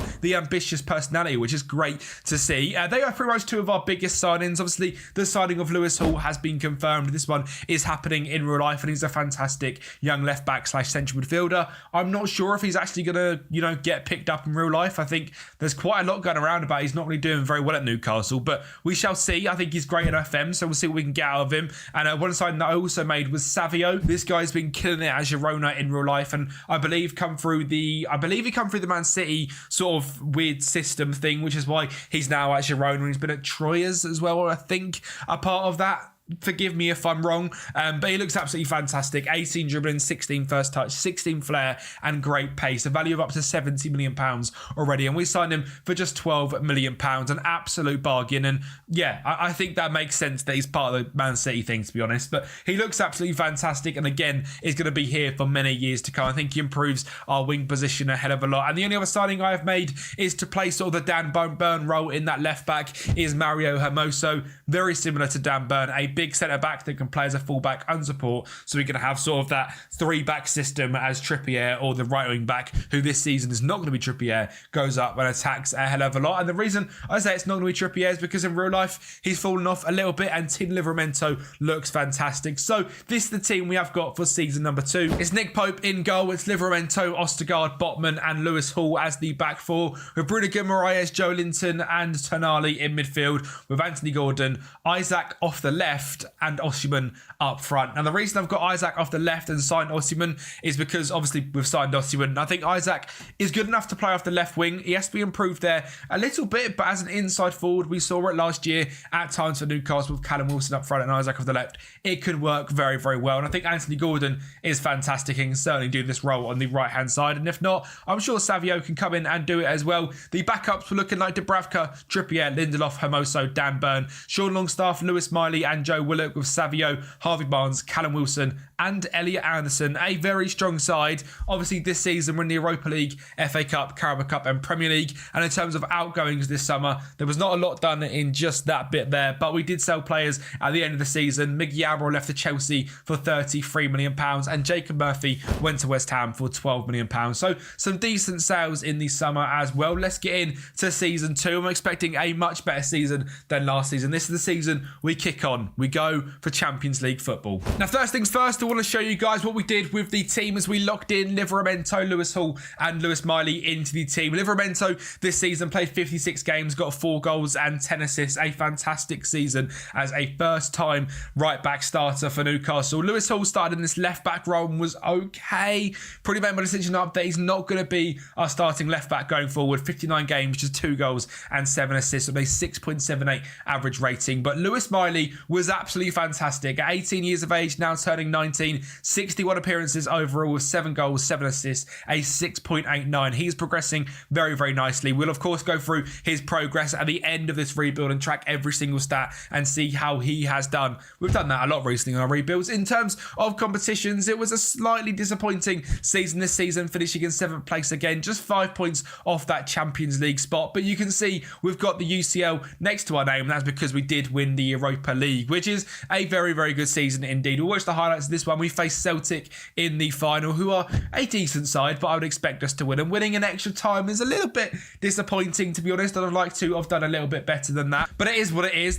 Celtic go 1-0 up thanks to a Leisure Bielke goal from a corner. They're going to try build out from the back, but that high press system that we have got counts very, very well. Joe Linton gets the interception and Harvey Barnes blasts us 1-0, just to drawing 1-0. Dazen Maida finds home to Kyogo Kawashimi to McGregor. Kyogo goes through and makes it 2-1, but of course that Geordie spirit is not over just yet. Joe Linton sets it down to Ostergaard, finds Dan Burn. Harvey Barnes gets in behind the defence, beats his man and batters it home for 2-2. Looks very good, Harvey Barnes, I've got to say. And in extra time, the 117th minute, Bruno Guimaraes finds Dan Burn to Anthony Gordon, beats his man and puts it 3-2. And Newcastle are into the Champions League thanks to a fantastic victory. You can see from the stats, to be fair, we absolutely dominate them. 26 shots to their 5, a 2.07 XG to their 1, and pretty much 50-50 in possession as well, which is great to see. FA Cup and Carabao Cup, we were absolutely shocking, which is a big shame because last season we got to the semi-final of both. This season,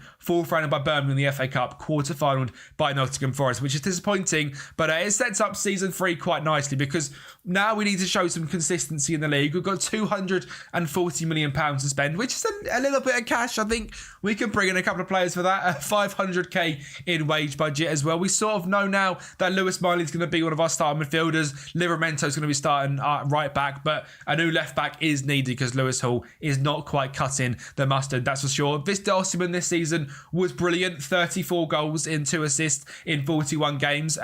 I'm not surprised at all. A 7.25 average rating. He is absolutely outrageous, but we need to make sure we're doing better to keep a hold of him, because if we fall out of the Champions League again, there's no way we keep hold of Osimhen. Alex Isak played decent off the wings this season, 18 goals and 5 assists in 33 starts. And in 41 starts, Harvey Barnes with 10 and 12. And Anthony Gordon as his backup, 6 goals and 8 assists in 42 starts is not too bad. Tonali, 5 goals and 15 assists is decent. And Joe Linton with 6 goals and 8 assists is also decent. Callum Wilson showed he is at the end of his career now. And Savio showed that he was a very good backup signing for as cheap as he was. 3 goals, 8 assists and progressing very, very nicely as well was fantastic to see. So I'm sure we're going to see a much better performance out of Savio when he starts starting in the first team on a regular basis. Let's get into some summer signings though, because that's what this rebuild is about. Let's be honest, the signings is what everyone is here for. So welcome in superstar goalkeeper Unai Simon. One thing I figured out with Newcastle is Nick Pope, big injury in real life, probably going to get replaced in the summer, and I maybe done this move a year too late. Unai Simon is a fantastic goalkeeper. We've had to sign him for his release clause at £79 million, but we're bringing in a Spanish international and consistent top-class goalkeeper in Unai Simon. He loves a big match and is extremely consistent. Two of the best things you can get on the game. He's a fairly determined, world-class goalkeeper with outrageous stats throughout. So we're bringing in an absolute superstar, and in goal, when doing simulations especially, you cannot miss on the goalkeeper. They have to be of top quality. We've realised we need a brand new left back, and someone that's going to come in and be a rotation option is Van der Laan. He is a cheap left back from Palmeiras, just £5 million. To be fair, I actually run out of money, and you'll see because we've made a lot of signings. So this is one of the last signings I made. He's consistent. He's not great in big matches, but it's simply okay. And a young Brazilian left back that we can hopefully get some bits out of. I've signed the wonder kid in Archie Gray for a very good price, £20 million, rising up to, I believe, 35 is what we're signing for, and he looks absolutely fantastic. And we signed him because I believe we sold Sean Longstaff. I'll go for the outgoings in just a minute, but 19 years of age, an absolute superstar. If you've not watched the Leeds rebuild from the other day, he's absolutely brilliant. Quintus Hartman has also been signed as the star left back. Now, this guy is fantastic. He looks to be a brilliant wing back, especially a wing back on attack. Gets down that wing, 15 crossing, great pace, decent enough defensively as well, and signed for a quite expensive £39 million, but I believe he takes our left back to the next level. He's much better than Lewis Hall. And as a backup to Livramento, because Trippier is at the club, we've signed Max Aarons for just £10 million. Very determined, great acceleration, great pace, can also cross a ball as well. So for £10 million, didn't really kick on at Bournemouth, was fantastic at Norwich, we all know. So feels like a very, very good signing. We're signing a superstar centre back because Ostergaard wasn't the greatest last season. And for £50 million from Barcelona, this guy is fantastic. It's Eric Garcia, of course. He was obviously come through the Barcelona Academy, went to Manchester City with Pep Guardiola, and now he's gone back to Barcelona, and now he's come to the Geordie land of Newcastle. He's consistent, loves a big match, and a ball-playing defender, which adds another, like, sort of what we've done is we've moved Newcastle from a bit of a ratty defensive 4-3-3 team to a ball-playing, exciting, front-footed team. You look at the fullbacks now, Livramento and Hartman. You look at the ball-playing defenders of Botman and Garcia. A goalkeeper like Unai Simon who can play the ball as well. And a midfield three of Tonali, Joe Linton and Bruno Guimaraes, who are all comfortable in the ball. A very good progressive team now, which is good to see. And Eric Garcia helps us take that next step. 2 free signings I've made. One is Mattia Zaccagnini. This guy was simply too good to turn down. He's got a value of £100 million, and we signed him for free. He is 30 years of age and has been doing very well over at Lazio the last couple of seasons, and is an absolute no-brainer of a signing, to be honest. So welcome in Zaccagnini. And the last one is a backup to these strikers. Is Nelson Viper, fantastic young striker in this game, and again, a free contract. Hasn't kicked on in this save at all, so I don't really know how he's going to do, to be honest. He could flop or he could turn out fantastic for a free signing. He's very determined. We know how good this guy can be on FM, so welcome Nelson Viper. Outgoings wise, like I said, Trippier has left the club. Hermoso, we brought him for free last summer. We've sold him for £7.5 million, so a bit of a good piece of business from us. Sean Longstaff has left the club for £35 million. 2 Leeds, so we signed their wonder kids Archie Gray for 28, so we've made £7 million and swapped Longstaff for Gray. Absolute genius, if you ask me. Ali Anderson's at the club to go Nottingham Forest for £15 million.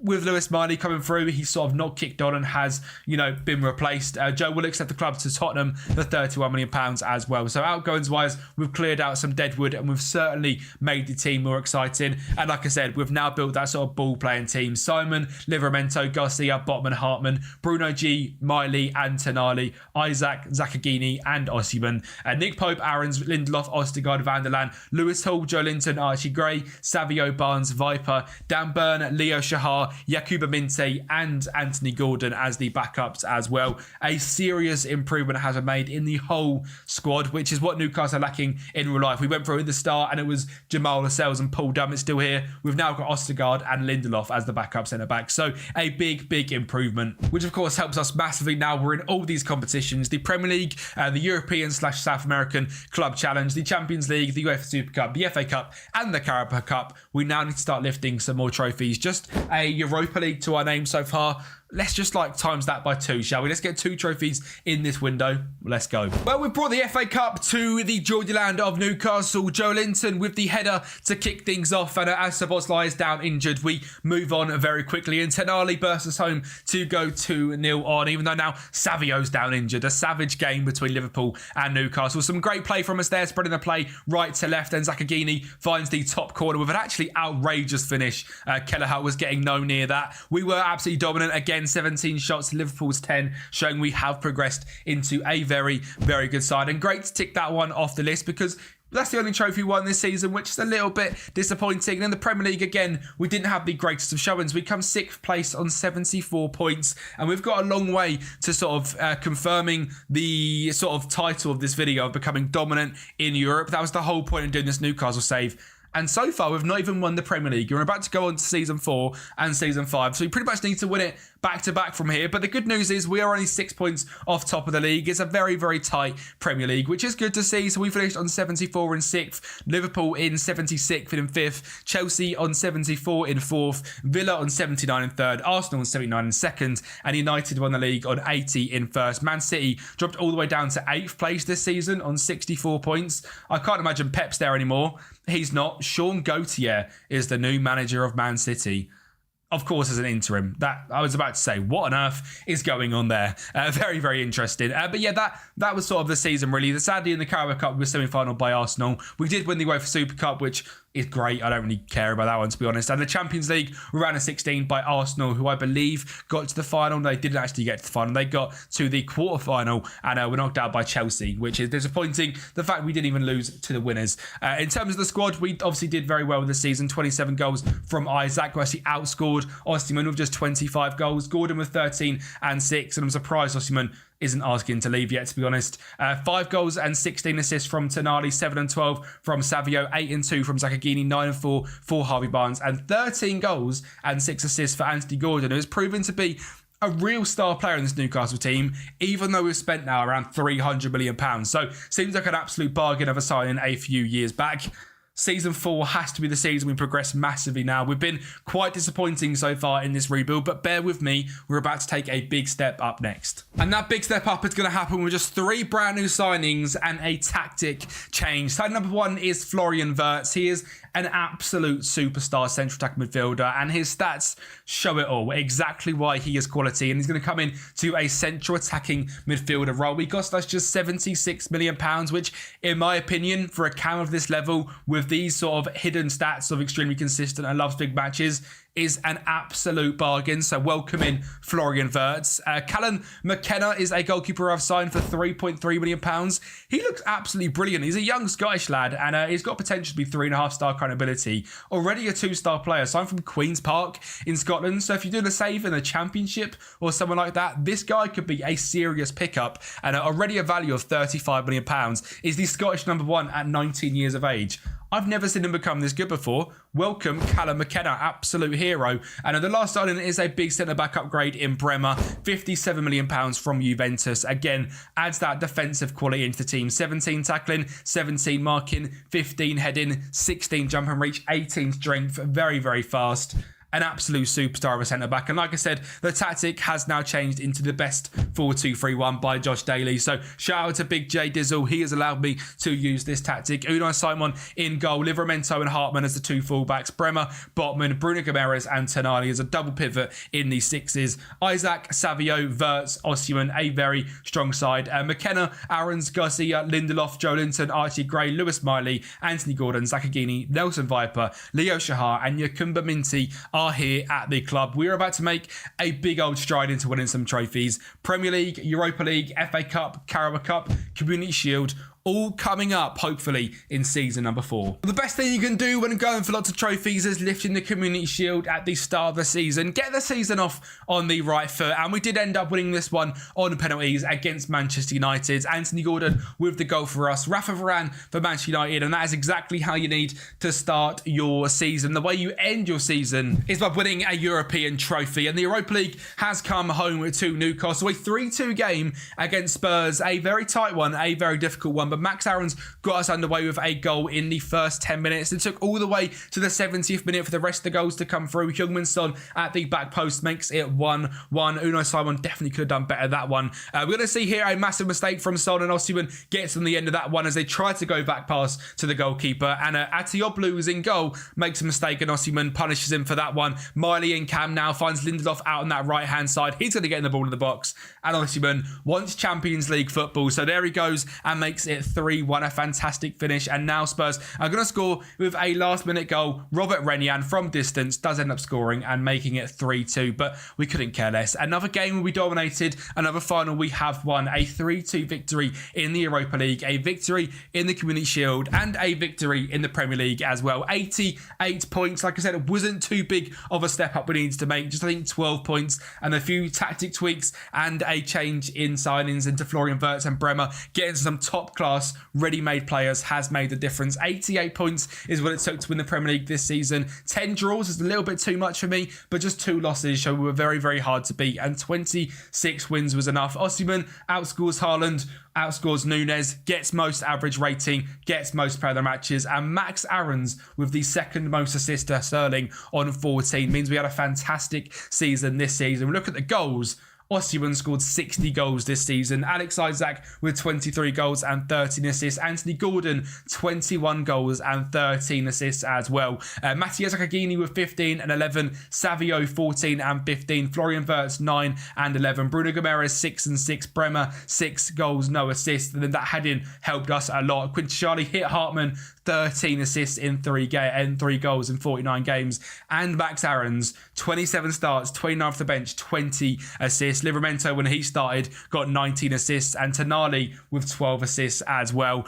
Where is the man, the myth, the legend, Lewis Miley? He only started 6 games this season and 17 off the bench. We sort of now had to start prioritising quality, and Lewis Miley sadly falls just behind Florian Wirtz, who had a decent season, 9 goals and 11 assists. But Miley, when he played, was also very, very impressive and is still growing an outrageous amount and is only 21 years of age. So we've still got time to make this guy a superstar. We ended up coming 5th rounded in the FA Cup, sadly by Manchester City, which is frustrating. And same with the Carabao Cup, semi-finalled by Manchester City, to lose to them when they are down in 7th place. Who have they got in charge now? No manager. Wow. Okie dokie. Who actually got made in charge of them? Who was it? Luis Enrique, and he got sacked. That is heartbreak.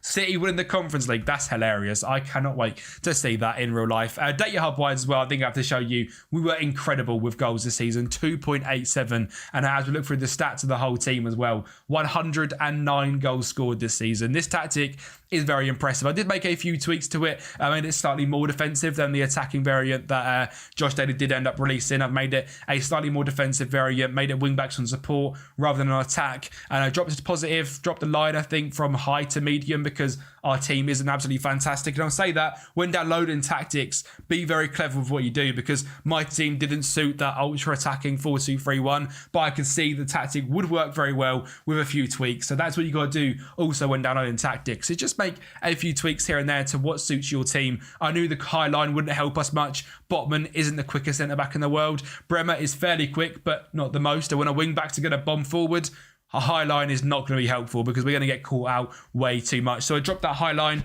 and the tactic worked an absolute treat. Top of the league, winning the Europa League as well. Next season, we have to win the Champions League. That is how we complete this rebuild. So let's step in to the signings of Season 5. Well, £138 million was spent this summer, and I have just spoken about not having the quickest of backlines. So welcome in a extremely quick centre-back in Mark Guehi, a signing of £83 million from Crystal Palace.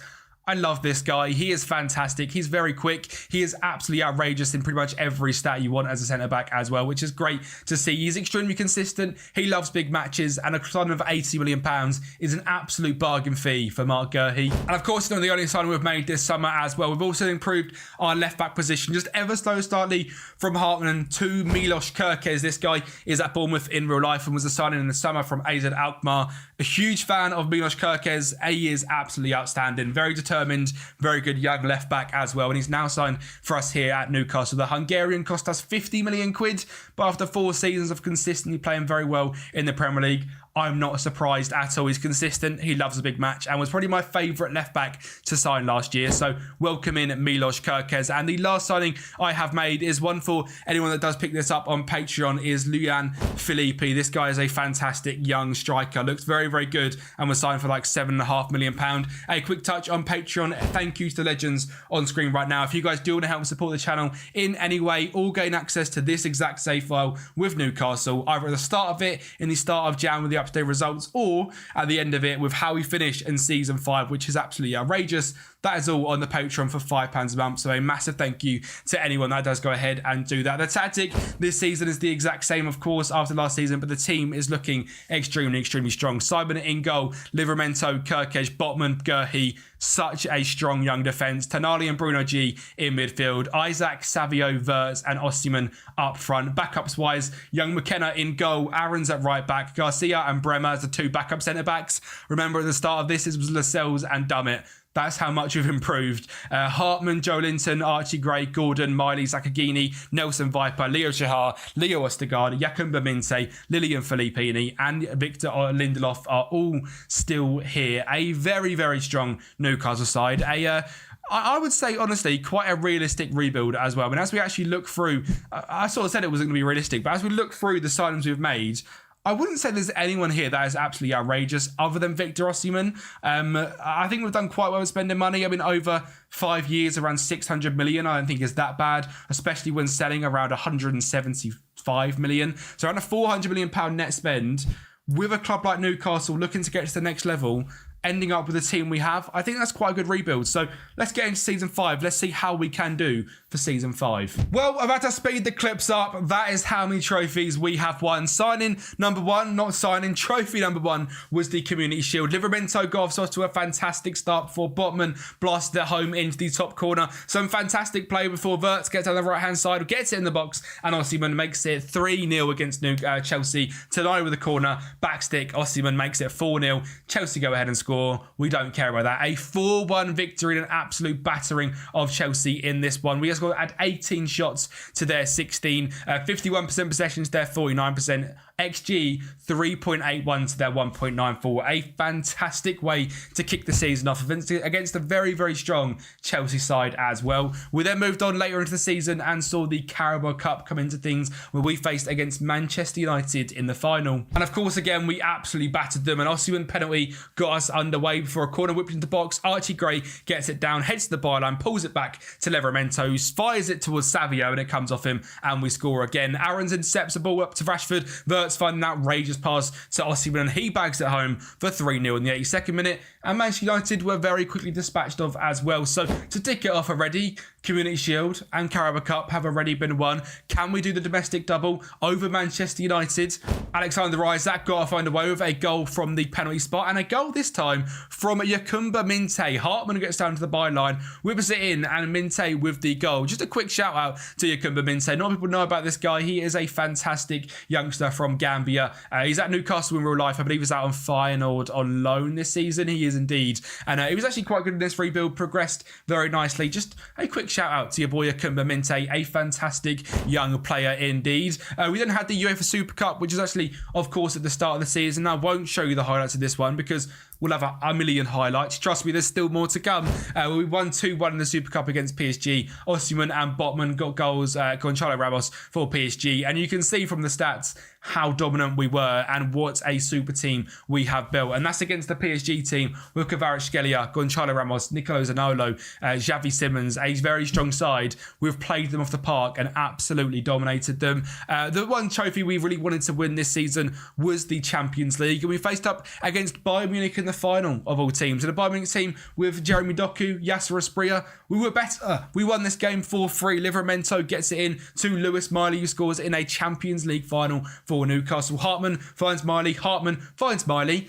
This guy's a superstar. Honestly, use him in your saves if you do a Newcastle save, or if you're not, sign him. He's fantastic. Jeremy Doku gets Bayern back to 2-1 and actually makes it 2-2 from the spot as well. Before we go ahead and build up a very nice goal, Alex Isak drives left. Miley in the box, misses it. Savio does not. He makes it 3-2. Davies on the left-hand side for Bayern, whips it in. Asprilla makes it 3-3. But Newcastle weren't dead there. It was time for extra time, and Zakagini finds Tonali from range, drills it home. 103rd minute. Newcastle United Champions League winners. And what a fantastic sight to see Lewis Miley with a brace as well. He has done so well in progression. 17 decisions, 16 determination, just 10 starts, 16 off the bench, 7 goals and 7 assists this season. We look through the progress for him as well from all of his stats of the whole time. He's progressed so nicely. He has played 90 games for us with 7 goals, 11 assists in the league, 6.87.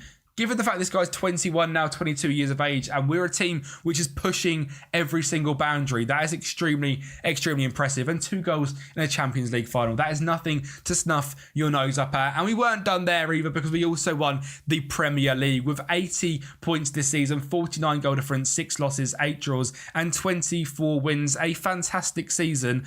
And as we look at it, a complete clean sweep. We won every single trophy there was for us to win. The Premier League, the Champions League, the Super Cup, the FA Cup, the Carabao Cup, the Community Shield, the six-tuple with Newcastle in Season 6. And we look through the stats as well. The most goals scored, the 5th most goals conceded. And that's because we score lots of goals and we don't care about defending. Osimhen, 51 goals in 40 starts. Outrageous stats. Isak, 24 and 11 assists in 32. Savio, 18 goals, 19 assists in 54 games. I've never picked this guy up before, and I'm never not picking him up again. Outrageous player. And again, since the start of this save with the progression, if we look at this guy of all time in his attributes, gone up a lot in lots of different stats. Absolutely fantastic player. 7.18 average rating this season, and now a Brazilian international. Zakagini was a free contract. 14 goals and 11 assists in this season.